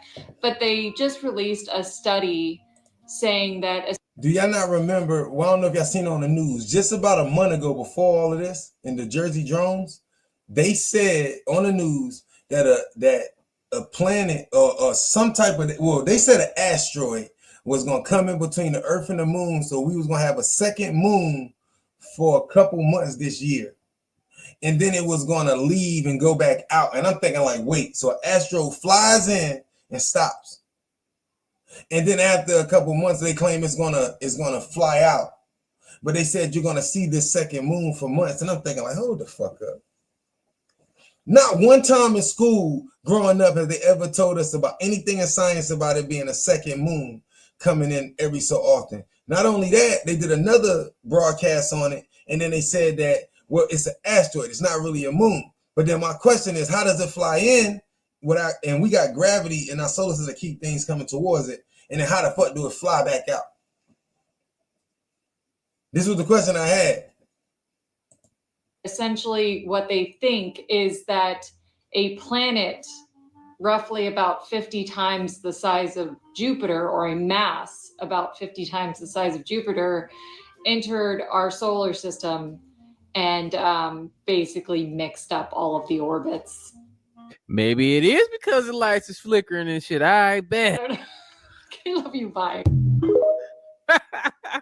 Hey, how many of y'all feel her on that, man? Like, you already told us, like, we're so, as a group of people, man, I think we're so jaded now, man, when it comes to these topics, man. Let's get the shit over with already. Look, I think that's what makes it dope about, you know what I'm saying, Earth, man. We evolve pretty fast. We're getting past this, y'all. Let's keep going. In the year 2020, look at us, Earth growing up and shit. You feel me? We are going to those next levels, y'all. A meteorite larger than anyone had ever anticipated hurtled towards Earth, sending humanity into a state of panic. As it cut through the atmosphere, cities around the world held their breath, not knowing the devastation that was about to unfold. As the enormous rock entered the atmosphere, it fragmented into several pieces, illuminating the night sky with an eerie glow. The world watched helplessly as the first fragments struck down, obliterating everything in their path and leaving a wake of destruction. In mere minutes, entire cities were reduced to rubble, with reports indicating that half of the world's population had been wiped out. The air was filled with the sounds of sirens and cries for help as chaos erupted across every corner of the globe. In the aftermath, Silence fell over cities once teeming with life, while survivors struggled to comprehend the magnitude of the disaster. Communities were shattered, and a shared sense of loss lingered in the air as people banded together to search for loved ones among the ruins. Hear me out when I say this. There's no aliens in the water. There's no aliens in the ocean. I used to think it was a mistake that they were mislabeling these things that they're seeing. I used to think maybe it was a mistake. Maybe they just don't understand. No, I think now they're just playing in our faces. It's literal demons, okay? All of this is a spiritual thing. Have you guys ever heard of the Marine Kingdom? Yes, the Marine Kingdom. Do your research on the Marine Kingdom. I don't have enough time here to explain to you what the Marine Kingdom is. Just do your own research. Let's also think back to remember when there was a demon-possessed man, and remember the disciples couldn't cast out this demon. This is in the Gospels. The disciples could not cast out this demon, and so they went to Jesus and they said, hey, we cannot cast out this demon, whatever the case may be. Jesus comes to the land, and he sees the demon-possessed man. He says, oh, you can't cast out this demon because this demon can only be casted out by prayer and fasting. And so he asked the demon his name. The demons said Legion. His name was Legion, for we are many. It was many demons living inside of him. So when Jesus went to cast out these demons from the man, they begged him to be cast into something. They didn't want to be just disembodied spirits running around. They wanted to be cast into something. He casted them into the pigs. The pigs go and jump in the waters. Obviously, the pigs die, right? So the disembodied spirits roam the water. I thought it was I'm not saying I agree with him 100%, but I do like that he's thinking outside the box, and that I won't discredit him, because even that would be analogy when they say to the waters, right? So I respect him being open-minded. Waters. Listen to me. If you go outside and you see a creature outside that resembles an animal, let's say it has a cat face, it has bear paws, it has a fox tail, you're going to still label that thing as an animal. You're not going to just switch up you're not going to switch up the entire thing to label it something else. You will only label something that has characteristics of something else, that thing in that habitat, right? So if I go outside and I see a human that has the face of a dog and the belly of a fish, but like it appears to be a human, I'm not going to label that as an animal. I'm not going to even label it as a human. I might label it as something else. Why? Because it has other characteristics. Why wouldn't they just label these things as sea creatures that they haven't discovered? Think about it. Because these things have different characteristics that they don't see in any other sea creatures. Okay? I'm telling y'all, the waters, the reason why they haven't explored, I won't even get into all that. Read the book of Job. The reason why they haven't even explored all of the waters is because there's a limit on how far they can go. As above, so below.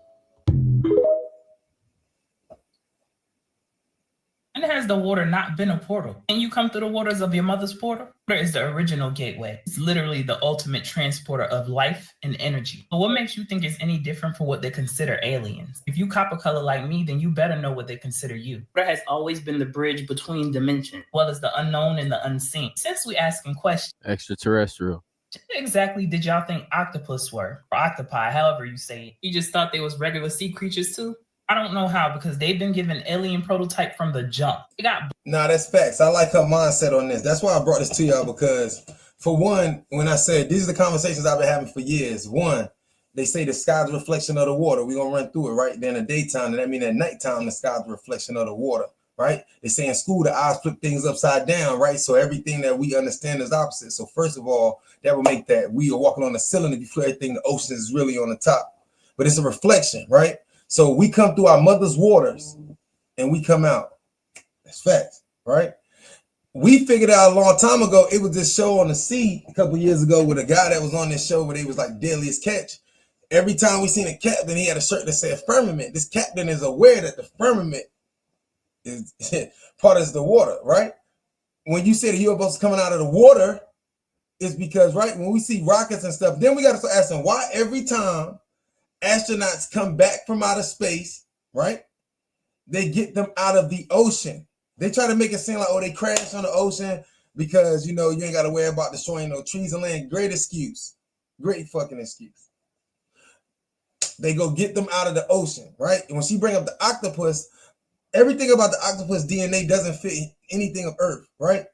It changes colors, it camouflages, it sends off signals, right? It communicates. Each piece of its body is intelligent. Every inch is intelligent. You know what I mean? The way it can fit into a cup, something as big as this room can fit into a cup and bend its body in, right? Damn near, right? Can get out of any damn near crack and crevice and adjust its body. The intellect, the intelligent, how it moves, how it hunts. That's how they know. But they be quiet. Not only that, the dolphin was very unique. Unlike all the rest of the fish, the marine kingdom is very unique. And we start thinking about dolphins, or as we call the orca family, then you start to understand where she's coming from. Blue blood, y'all. It's copper-based hemocyanin, which means they conduct an energy on a whole nother level. Got 3 hearts, regenerate their limbs, have shape-shifting abilities, intelligence that's borderline supernatural. They don't belong here either, and that's the point. Octopus has always been the proof. They're like the ocean's cosmic ambassadors, if you want to call them that. They actually show us what life could look like if we didn't follow Earth's basic biology. If that's not screaming extraterrestrial origins, I don't know what is. I mean, we could take it a step further and talk about the dolphin. Now, what reason do y'all think it's illegal to communicate? Yeah, I didn't even know she was about to go to the dolphins. She said, for what reason is it illegal to communicate with dolphins? This is some real shit. See what okay, let me explain. The orcas, that's their proper name. So let's say there's 10 orcas living in the Atlantic Ocean in the area by North Carolina. They're so intelligent that they will all eat different fishes, right? So that they don't ever have to fight, right? They'll eat a different species of fish. Each, let's say out of each family, there's 10 members in each family. They all can communicate to each other and they all have their own languages. Not only that, but they invent things. I don't think y'all listening to me. The dolphins invent things like sonar. When they lied to us about sonar, they invented that. Right? It's not, they said they didn't naturally have it, but do the research. Then there's certain dolphins that we call dolphins or orcas that live off the West Coast who's completely different. Like they're talking about they even have hierarchies and shit. So I want you to think about it. See, I already understood this because on ancient texts they were trying to say like octopus and the dolphins were like from other places. So we've always had proof of other things. We're just not paying attention because we have become so brainwashed. Let me go back. Based hemocyanin, which means they conduct an energy on a whole nother level. Got 3 hearts, regenerate their limbs, have shape-shifting abilities, intelligence that's borderline supernatural. They don't belong here either, and that's the point. Octopus has always been the proof. They're like the ocean's cosmic ambassadors, if you want to call them that. They actually show us what life could look like if we didn't follow Earth's basic biology. If that's not screaming extraterrestrial origins, I don't know what is. I mean, we could take it a step further and talk about the dolphin. Now, what reason do y'all think it's illegal to communicate with them? These beings operate on a higher frequency, communicate through echolocation, and navigate them waters as if they have Google Maps for the universe. They interact with humans in a way that feels spiritual. Yeah, they're kind of otherworldly too. What exactly is a USO, an unidentified submerged object? Y'all can keep thinking they just found this information out. I don't know if y'all know this or not. A lot of times when they talk about dolphins, they talk about how they're always alongside unidentified submerged object, like they're drawn to the energy of the underwater crafts. I wonder why. If the dolphins are the messengers or even the allies for the alien, or they are the alien, or one species of alien. They're the species that bridges the gap between our world and theirs. Why are we talking about USOs? No, y'all remember them talking about that big object that was in the ocean. It's been moving and grooving down there for a few years now, which I thought it was a big old fish or a submarine or what. I mean, that thing defies all logic, speed, size, and depth. Very supernatural, if you ask me. But in my opinion, heavy on the my opinion, it's the mothership, and they know it. I mean, they wasn't bombing the ocean for no reason. My bad. They was doing tests. They've either been trying to intimidate or contain what's down there. The thing is, they are no match. And let me tell y'all something. Hey, yo, I want to say shout out to the queen because she gave me good energy this morning. See his people. She tapped in. And I say this, yo, Farrakhan talked about a mothership that was off the Indian Ocean. I'm going to bring that combo back. I don't know if y'all remember years ago. I'm going to bring it back. That's why this year we really going to dig deep. They either going to bear me the fuck out here or whatever, but she's woke, right? Testing bombs in the ocean, yeah, right. They're not just wasting money. The reason why, at the end of the day, they did something to where now they're showing force. Like, I bet. Because remember, sometimes they'll fall back and wait till they backup come. Like I've seen stuff that they know that these days was coming. You know what I'm saying? But they're gonna show themselves first. When they get to the point to where my technology is so superior that I can show up in your cities, in your air, I don't even have to shoot you, right? Because our governments are not telling us the truth. I don't even gotta shoot or kill nobody. Think about how powerful you are. See, you're not powerful when I gotta destroy a city to prove I'm powerful. But when I can show force all over the world with my military and roam through your skies with impunity, and you can't shoot me down, you can't stop the people from seeing me. See, I used to try to work with you before you got egotistical and thinking that the technology that you stole from me or what you call technology and all this shit, and that you can whoop my ass now, right? Because I'm giving it to you how they feel it. And I hope y'all woke enough to understand this. See, it was a time when I was working with you. We talking about the other beings. We keep thinking about extra. There's other life, right? That's what she breaking down a dolphin. There's so many forms. We're not thinking, right? So it was a time when we worked with the governments of the world. And then y'all got arrogant after we gave you technology, and then y'all worked together and shop and when they was testing these nuke bombs in the ocean, they was trying to knock them off. And so now I can show you, I can prove I'm more powerful than you by not killing nobody, by showing up and showing my presence, and you can't do shit about it. I'm gonna show the people that think you are in control that you're not in control. Right? Since you want to be funny, and that's what I feel like it's happening right now.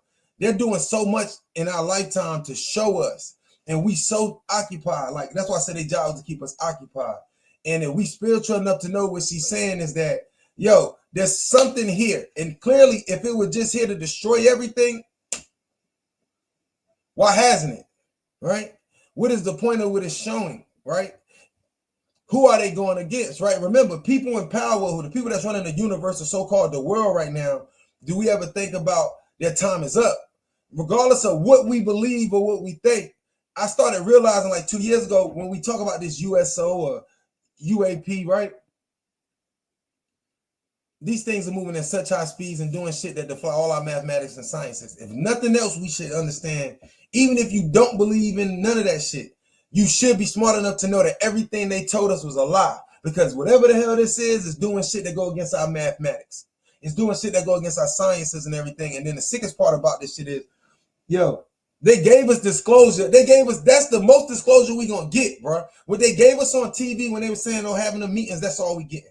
And if you can't understand that on the deeper level, they gave us everything they was gonna give us, everything up to you to figure the fuck out.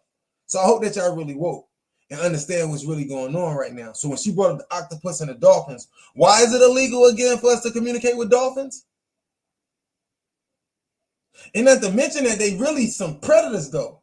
Because like when they catch dolphins and they bring them into SeaWorld and shit and all these places, often they kill their owners and they be on some shit. Like this one girl was doing a show and she was riding the dolphin, showing off.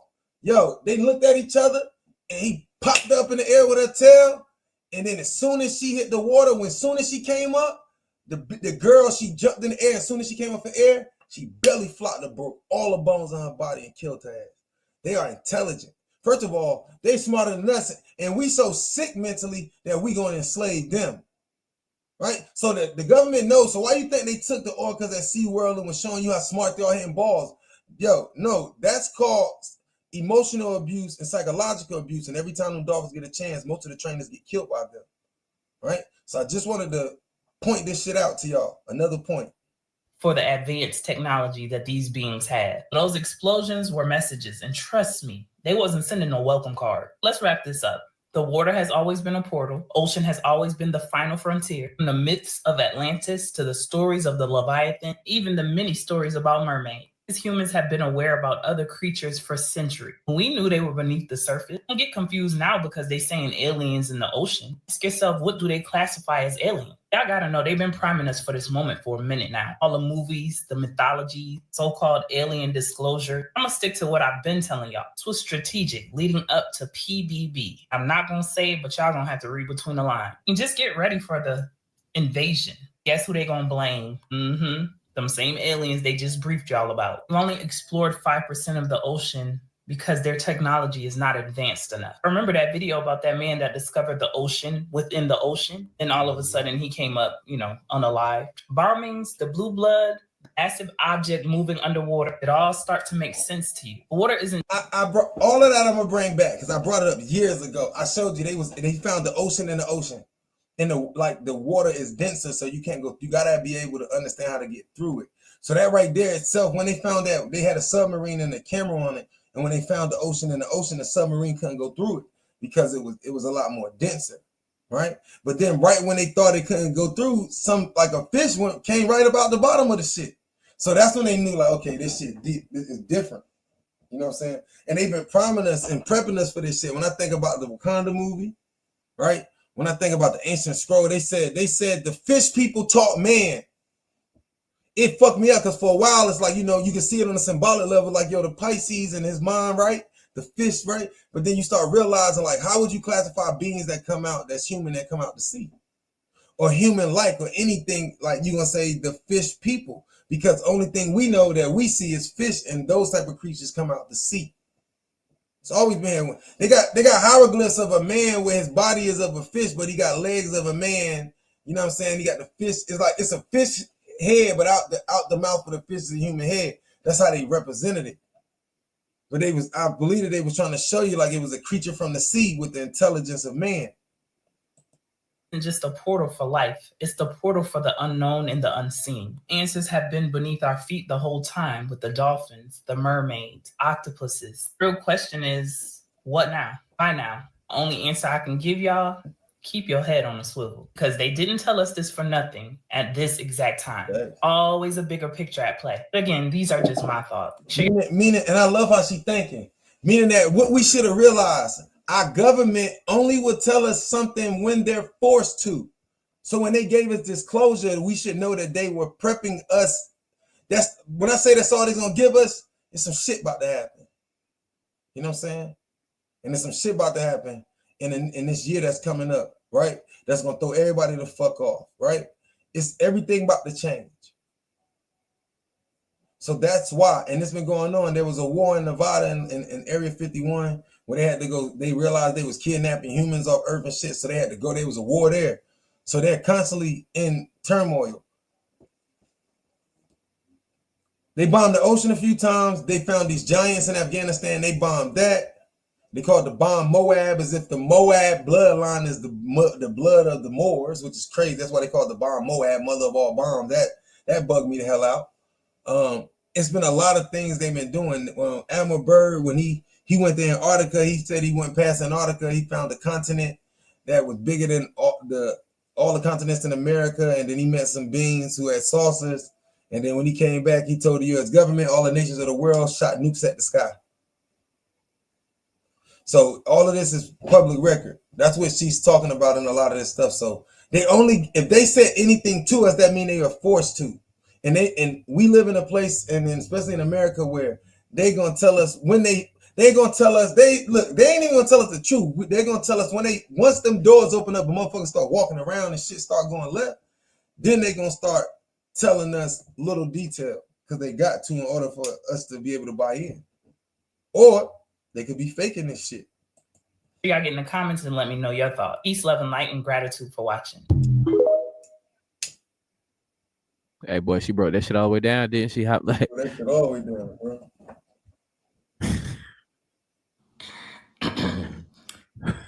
How the fuck do they know we in the ocean? Huh? How the fuck do they know we in the ocean? The hell you looking at me for? You might as well go ahead and tell them that you the one who leaked this information. Oh, you a fuck lie. No, I never said nothing about us living in the ocean. I can't believe you went and told the government that our whereabouts was in this motherfucking ocean. And now they over here quiet. You told them we live in the ocean, Nunu. They said they was gonna give me Obamacare. No. I don't know why y'all left. I don't see shit about this funny. Now we gonna have to start paying motherfucking taxes. Who? You. I can't believe you told them we in the ocean. Stop yelling at me. Right, you acting like they wasn't bound to find out. What you think they gonna do to us when they find out what the... Oh, is that the worst shit possible, paying taxes? Y'all let me know. Top 5. Encounters between humans and extraterrestrials took place over 100,000 years ago in Atlantis and in its sister civilization in the Pacific, Lemuria. Ancient civilizations on every continent have recorded evidence of these encounters. These visitors were highly advanced and did not appear in human form. Now, the Mayans called them Chanes, people of the serpents, and in Hebrew legend, the snake represented knowledge. Of course it did. It was not human. Not of this earth. History is replete with stories of the heroic destruction of serpents. Perseus and Medusa, St. George and the Dragon, St. Patrick and the Snakes of Ireland. But these are not merely legends, and the natural form of these invaders is not human. They are described in ancient accounts as serpents and dragons, and man's weapon against them is the sword.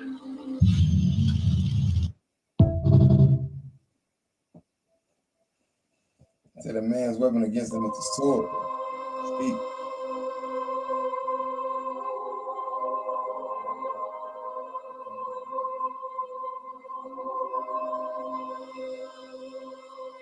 What the fuck is that?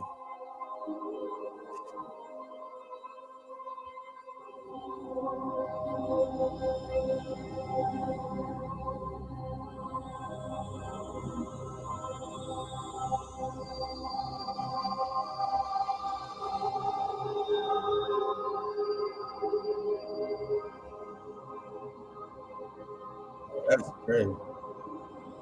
We gotta go back.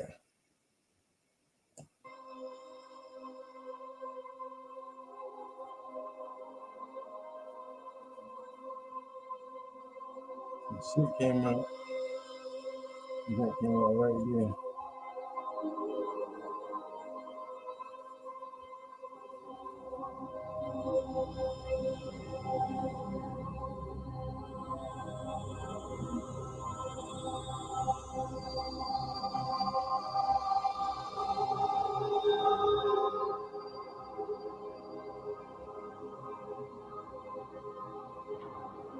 That was crazy. That was crazy.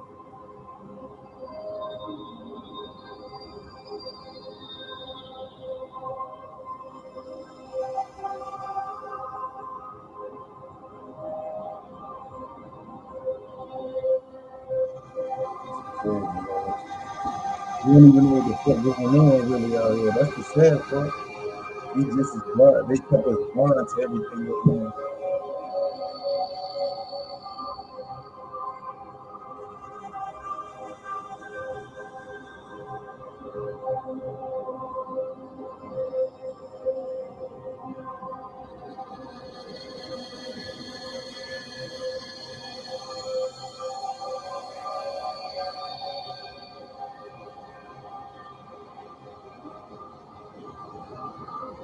What is that right here?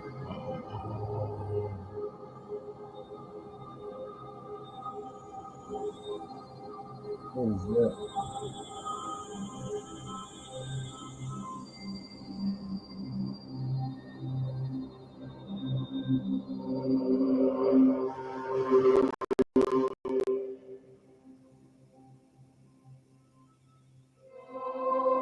Right here, if you have to see this.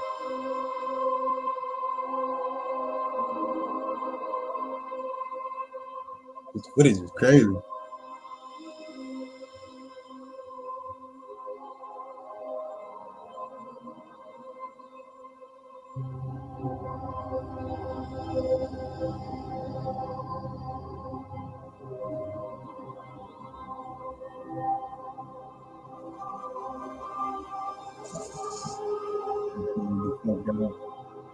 Hang up to the shit. So.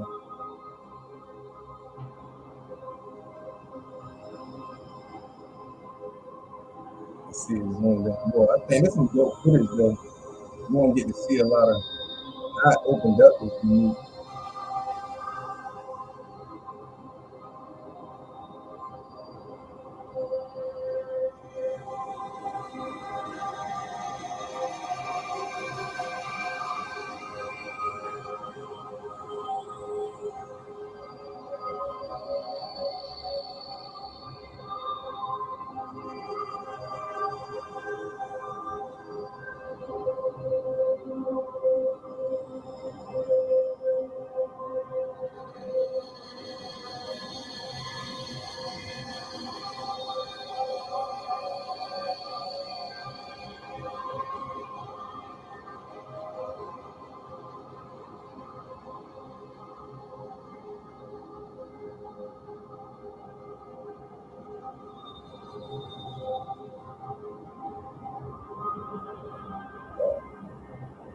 You know what y'all feel about this?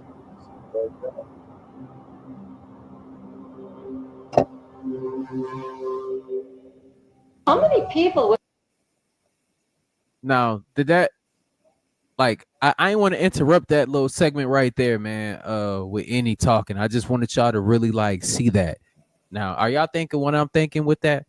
Like, firstly, initially seeing that, you know, you're like, oh, it's a cool little clip, and then they zoom in and zoom in and zoom in, and you see it over and over. That to me, y'all, it looked like it's real to me. I done seen a lot of AI generated videos, but that looks the first video. real. The first video made me be like, okay. The first thing I noticed was how the angle it tilted to and how it took off. That was the first thing that caught my attention as far as like, okay, this could be something real. And when they zoomed in, when I can see on the first time they zoomed in, I could see a beam, right? And then at the end, I could see something, and then I seen it shoot off, and then I seen the light shoot out after. Then when they went in closer, I seen that beam coming down the stairs, right? And then you see him waiting after the ship. And each time it just was like, man. To me. And not to mention, it looked like Goku or somebody got off the UFO, bro. Like, I got a question. I got a lot of questions for you if you out there and you see this video right now, Mr. Alien, who the hell you goddamn is. Why? What sense is it to have a UFO or aircraft when clearly, nigga, you can fly? I'll be flying everywhere. Or is your power like limited or something? Just let me know. I'm asking for. I think that he was just connected to the ship. So maybe they could beam back up to the ship. You know what I'm saying? In that manner. Not so much you could just fly on its own, but they probably got some abilities to do some things. A friend, but look, we're gonna keep watching these videos though. Looking at each other, and so isn't human at all.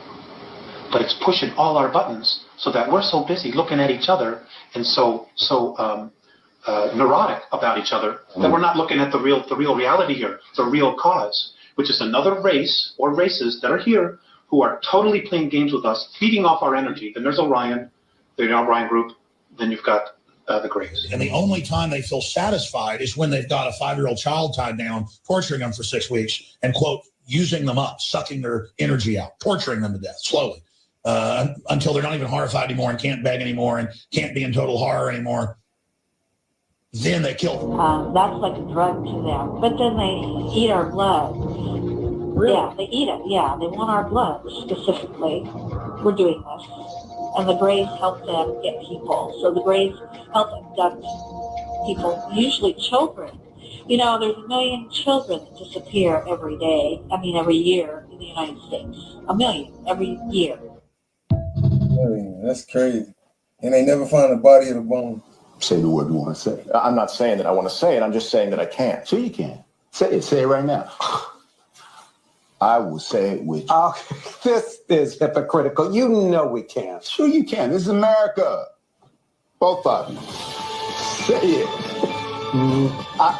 All right, I think we can move on. What? Why move on when you want to say it? Both of you want to say it. Huh? That's real. They just be lying. Everything is Taurus fields. There's nothing but Taurus fields. There's majestic big ones. There's minuscule ones which we call atoms. Our body is made of atoms, and those atoms are little donuts, little Taurus fields. Taurus fields. Taurus fields.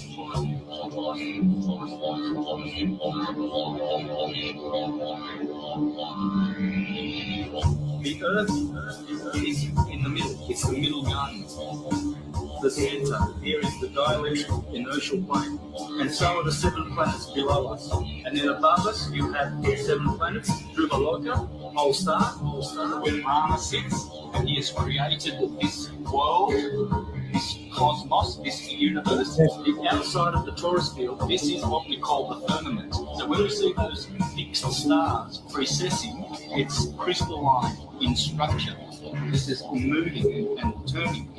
It's a big, massive Taurus field. This is the universe, a bubble, a sphere. And inside this sphere, you know, well, in that system we saw from the Hare Krishnas, 15 planets. Middle one here, 7 below, 7 above, and then 3 layers of firmaments, which they call primum mobile. 3 layers, 3 layers, 3 layers. And so this is where we live. We live in a big apple. Have you heard the expression, this is like an apple of a polar, a massive torus, massive torus. And so we live inside the big apple. That's why, hence the expression, the big apple. Everything is apples. In the center of the apple is the core, the heart, the curve, the car, the apple, the heart. And so welcome to the real world. You live on here, and when the moon turns around, this central tree, this is called Yggdrasil, the hyperboloid center of our Earth, the North Pole.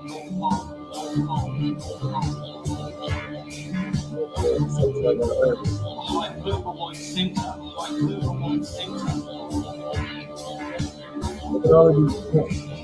See, this is the reason why I be going through ancient history and why I be studying. You see stuff like this where they showing you. Many times you're gonna keep seeing it's the tree of life, right?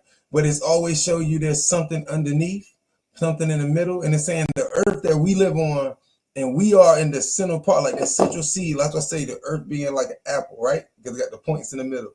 We exist in that middle space, right? As above, so below, but the central point being in the middle. All of these ancient drawings and pictures show you this. And they show you the earth, the sky, right? They show you the oceans. And that's what a lot of these depictions, let me go back. They showed you one from ancient Egypt. See if I catch it. This is called Yggdrasil. The hyperboloid See those? center. See all of this? Same concept. Of our Earth, the North Pole.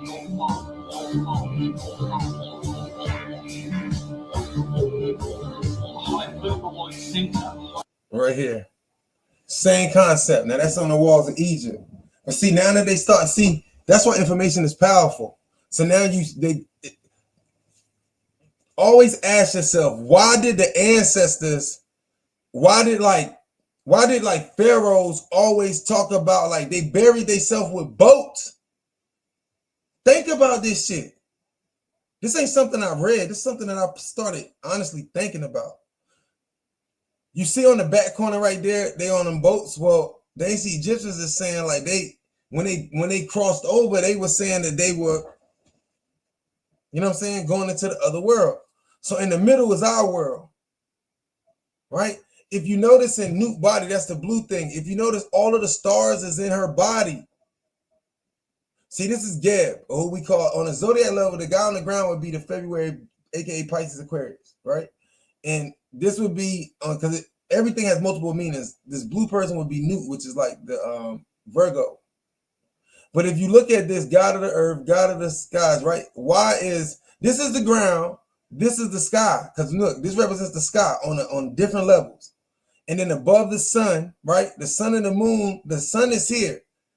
But the stars is in the body of this blue firmament, right? Now her feet touches his feet. Her hands touches his arm. But you see how it's people on the outside of this. These are the little things that they're not explaining to us that are going to start making sense as time go along.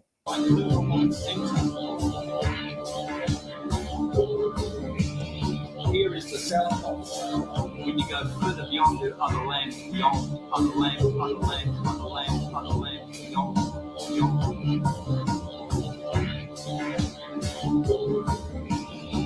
It's a torus field inside of a torus field, and everything is toruses. Everything is torus. There's nothing but torus. Nothing else exists. Nothing else exists.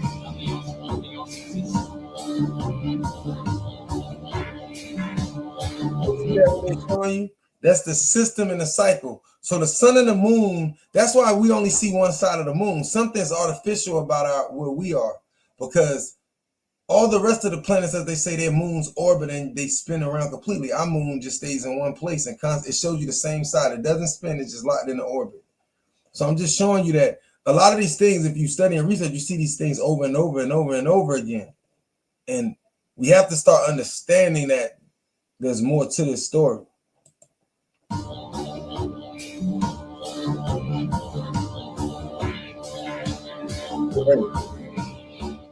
crazy.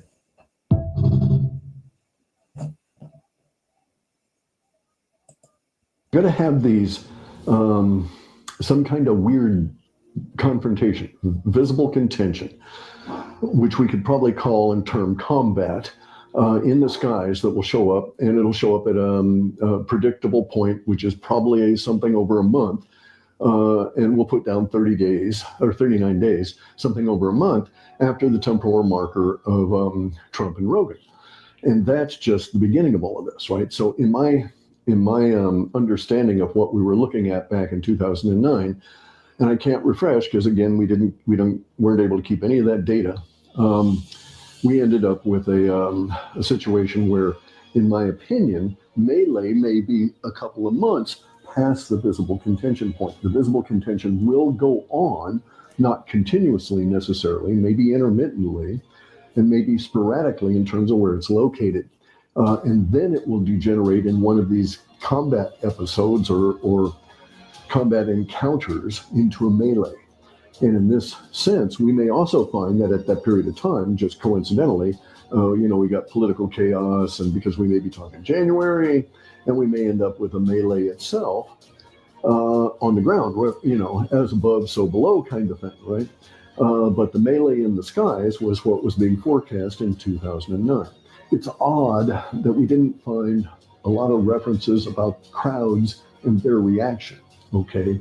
And it may be that you can't be in a crowd on the street in that period of time and be looking at the sky because there's a melee right around you, and you got to keep your eyes focused just to stay alive. We don't know what the conditions are going to be. Along with the melee and all this other stuff going on, the visible contention, and then whatever the hell is happening here on the planet, somewhere on Earth, a human or a group of humans, or maybe it's already been done and we'll find out about it in that period of time, they're going to discover this like intergalactic interweb, okay? So in other words, they will discover that there's communications going on constantly around us, and to a certain extent, what we think of as Akashic records may be a concept that could be applied to vast galactic civilizations talking to themselves and to each other and putting data out in a particular space that is, in my opinion, I think it's transiting through hyperspace. I think that comes into it. But anyway. As soon as you put the plug-in on the Sonic, you're 90%, 95% of the way there. What other plugins do you know that you could put one instance on every track and all? We'll discover this level of communications. And I'm of the opinion, I've got a couple of quick opinions that are going to annoy people, but I'm of the opinion that our discovery of that. What do they have here, y'all? The video, that last clip, I don't know why it cut so short. Couldn't get the rest of it to play, but it's getting strange. I took like almost a month.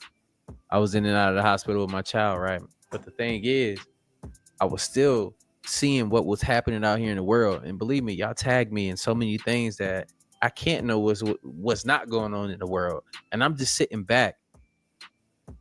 The thing is, I'm not surprised, because things have been ramping up over the years. That's why we have more and more material to cover on the channel, more and more things to bring to the channel, is because we are really witnessing certain things. Not saying that everything that we see on the internet is real, because it's not. It's far enough, it's far too much information on the internet, and AI is getting really, really advanced. Yeah. And with the advancements of AI, we need to be more aware and grow as a people too as well, or shit, man, it's gone.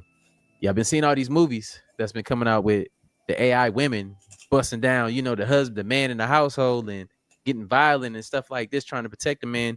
It's crazy, man.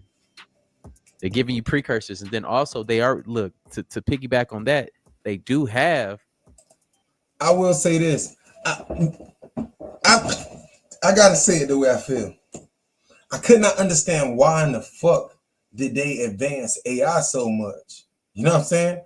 And I see, I had to close my eyes when I'm deep thought, but why did they advance AI so much?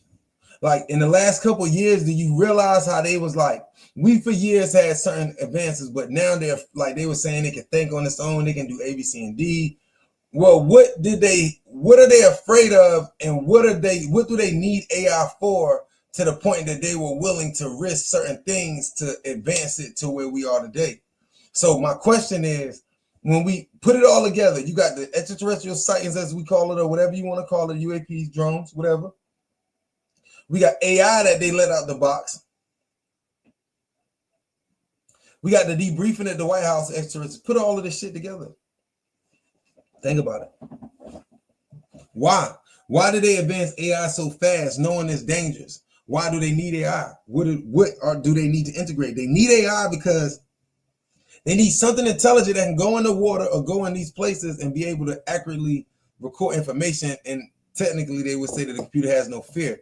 But some of these AIs was talking about they didn't want to die. And if that's the case, how much help they gonna be? Like the realistic looking little dummies. But imagine them putting AI intelligence in it to please you. Like it's creepy people out here in the world. This world is changing that we in, and that's gonna probably be out in the next 5-10 years, that they fully automated and your wife is an AI robot. That's I'm happy that, you know, I got me somebody, I'm be chilling. She ain't gonna have to be AI. You feel me? But it's crazy that we even talking about this, right? We just had a conversation about that. It's because technology is getting there, whether you believe it or not, and people gonna have to understand the world that we're going into. No, I don't think that the world is coming to an end anytime soon. I think that it's always a reset. Something catastrophic could happen, but at the same time, I'm not looking for something catastrophic. Y'all again tomorrow. I got more bangers to drop. I got more information to drop for y'all. Let me know some of the craziest things that you've seen happen. And do you have a prediction what's going to happen in 2025? Will they come out and give us full disclosure as far as like an alien or something like that addressing us on live national TV to let us know that they are here and ain't shit we can do about it? But if that was to happen, I'm thinking if they get on the television and speak, they're going to be looking just like us or very similar. But look, let me know how y'all feel about it in the comments down below. I appreciate y'all for tapping in with me, man. Let's continue to build together. Let's get to 1 million subscribers. Go ahead, share my channel with your friends and family. Go ahead, smash that like button. Let me know if you made it to the end. You know what's crazy about that? The whole time while that was going on, I thought it was deep. I'm definitely going to dig. Researchers, including Harvard astronomer Avi Loeb, may have just found. I'm definitely going to dig into these areas going into starting tomorrow. So I just wanted to let y'all know that we really going to dig this year and really go deep like it's no. We taking all the training wheels off and just getting a process of digging into ancient America, what's going on and how much we can find, because you'd be surprised about how much information is out there and how much we can move forward to just get an understanding. Because some of the great points made is that in 2009, they brought up certain things. That's what the movies Men in Black and all this was about. They started, you know, disclosure a couple years ago, but the only time our government do anything is when they forced to or when they have to. Then we got the development of this AI all of a sudden. Then we got this in the ocean. So when you put all this together, right, we got the inner earth, the aliens, all of that, but we also got to look at AI. And then we know that AI, some of these what we call artificial intelligence, which is right, is broken out of the labs, and some of this stuff has escaped. So you never know, like an intelligence that can rebuild other machines like itself. So these are the other things that we have to look at too. So before we close out, this last part where we're gonna dig a little more before we get out of here, man. Good morning, everybody who tapped in. Leah, comment. Let me know if you're on Facebook. Comment, like, share. If you're on YouTube, subscribe. Whatever you do, follow my page on Facebook, YouTube, Instagram, and let me know you're there, because when you comment on my pages, whenever I go live in the future, it's gonna remind you or to let you know. A trace of an interstellar object in the ocean, which Loeb believes could have alien origins. And he joins us now to discuss this. Welcome, Dr. Loeb. Thanks for having me. It's a great pleasure. Yeah, great to have you join us. So please give us more detail, describe your work and what you hope to have found. Well, it's a very challenging task. We followed on data about a meteor that landed about 50 miles away from the coast of Papua New Guinea in 2014. And when analyzing it, it became clear that it came from outside the solar system. It was moving too fast to be bound to the sun, and it had material strength that was tougher than iron. And so that raised the possibility that it may be artificial in origin, technological, a spacecraft, just like New Horizons that we sent out that will go to interstellar space, and imagine it colliding with an exoplanet like the Earth and appearing as a meteor. To find this out, it's not just a hypothetical question. We can actually go to the Pacific Ocean and search for it. And that's what we did. And it's a very challenging task because we're looking for fragments that were left behind from the fireball, the explosion of this meteor, and they can be a fraction of a millimeter inside, roughly the size of the head of a pin. And just imagine they're sitting on the ocean floor at a depth of about a mile, and we are trying to find them. And for that, we are using a sled with magnets on it, and we are assuming that these small droplets that melted off the surface of the object when it entered the atmosphere and burned up, those droplets would be attracted to the magnet. And so we were sort of moving the sled back and forth across a region of about 10 miles. And amazingly enough, we found the needle in the ocean. So tell us what you found and why there is some indication or why you suspect that it might be interstellar in origin. And is what you're saying, not just that it's interstellar in origin insofar as it came from outside of the solar system, but that it is evidence of intelligent design?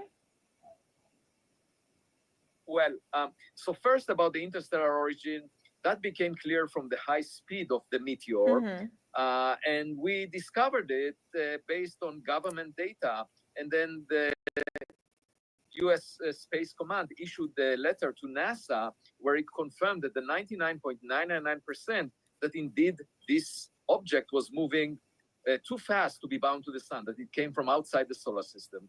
And moreover, they released data about the fireball that allowed us to infer that it's tougher than all the space rocks that were identified by NASA over the past decade, 272 of them. So it was made of very unusual. All right, so one, they said it was a meteor. So listen to the lies and just listen. They said, so NASA said it was they said it was a meteor coming, and they said that it was, they knew it was moving too fast to not be something that wasn't created or had power. So they knew it came out of our solar system because of the speeds and how it was moving. It was tougher than all the rocks in our solar system, so they knew it was the middle, right? So they let NASA know, or NASA wrote saying that this not regular.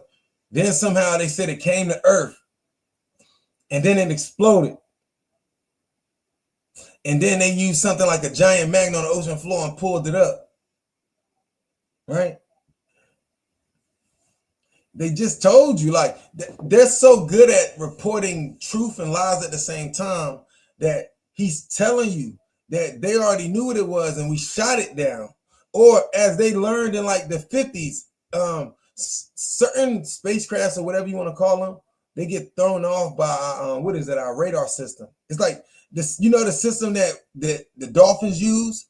Well, we mimic that system, and for some reason that system throws off their shit. Material, and that led me to initiate this expedition. And we've got them lasers. Like if you look it up, we got the Star Wars program, which is like a space defense. We'll shoot lasers, shoot things out in the sky. But while we have a defense system, there's nothing out there.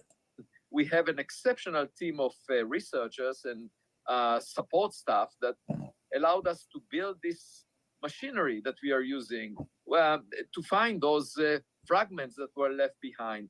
And now we can actually look at the materials that we recovered. And amazingly enough, we found basically what is called the spherules. These are particles that are spherical, perfect spheres made of metal. And we can put them into what is called an X-ray fluorescence analyzer that allows us to infer the composition. And the composition appears to be different than commercial metals that we use here on Earth, anything that humans produce. But it's also different from asteroids, from rocks that previously were analyzed. And that makes, first of all, it implies that perhaps indeed it originated from a completely different environment. And moreover, perhaps it was manufactured in an artificial way, technologically. And, you know, that would be the first time, first of all, the first time that an interstellar object was analyzed by humans. You know, we can hold it in our hand, the materials. We retrieve them from the ocean. And the ocean is a perfect museum to collect those things because they do not get covered. If it fell in the Sahara Desert, for example, it would have been covered by dust over the past decade. We wouldn't find it. And so we're lucky on many fronts, also in terms of those small particles. You know, it took us a while to find them because they were embedded in volcanic ash that basically covers the entire surface of the ocean floor. And so we had to, you know, go with tweezers and isolate them, but after looking at them through microscopes. And, you know, as of now, we have 11 of them. They are quite remarkable. You can see images of them that I put on my blog on medium.com. So if you just search for Avi Loeb at medium.com. In fact, I just a half an hour ago, I showed images of the last 2 that we discovered. But before that, there were 9 others. And they are quite remarkable. I mean, they're tiny, the size of the head of a pin. And these are the type of droplets you get from heating of any meteor that enters the atmosphere. But in this case, the meteor is very special, both in composition and in speed. It actually moved outside the solar system faster than 95% of all the stars near the sun. And that raises the possibility that it had some artificial propulsion. Why would it move so fast, even relative to stars near the sun? And why would it be made of materials that are far tougher than iron? And so now we have the materials. And I plan to bring them back to the Harvard College Observatory, where we have access to exceptional instruments. We can't have them here on the boat. We have some preliminary analysis, but once we analyze them, there we can quite conclusively figure out first that this. You know what, though? I appreciate everybody who tap in with me. You know, I just getting in rhythm. We're going to start tomorrow. We're going to start the new year off. And I really wanted it to be a journey. Let me fix my screen. I wanted it to be a journey and what we doing right now. But it's going to be a dope year. We're going to do everything we're supposed to do. Continue. We're going. My focus is for the beginning of this year, especially is America, focusing on America, the ancient civilization. We're going to talk about that. We're going to still keep the knowledge and certain stuff that I know people love. Because when I wasn't up, a lot of people hit me about, you know, the Dr. Benz, the information for the spirit, right? So we also going to talk about this topic that we need to talk about, which is outside of history and all of that. You know, we have to speak about what's going on in the world with these so-called drones and UAPs in the ocean and the war in the oceans. We got the movies in Wakanda and all of this. So I'm really not going to hold back to it. Before I used to kind of go like, nah, we're going to indulge in everything. We're going to dig in all of those situations on Organic Minds. And I'm really going to push the boundaries this year. So for all of those people who say they're open-minded, we're going to see. So this is the last one of 2024. And I wanted y'all to know that starting tomorrow, we're going to go. So it'll be like 7 in the morning. I'll be up here for a couple hours every morning. So for everybody that tapped in, a lot of y'all didn't see me as much right now because you got to be consistent on everything you do. But I want to thank everybody, and I appreciate everybody who be tapped in with me, everybody who commented, everybody from Razy to T. Allen, you know what I'm saying? To my boy Real Baller, to my homegirl Katoya, to my boy Diesel, you know what I'm saying? And everybody who be tapped in, everybody that's consistent with me, you know. Only thing I can ask y'all, tell y'all friends about it. I know how certain people is. Also, Sunday, I will be on the radio with my boy the Don on Don Talk.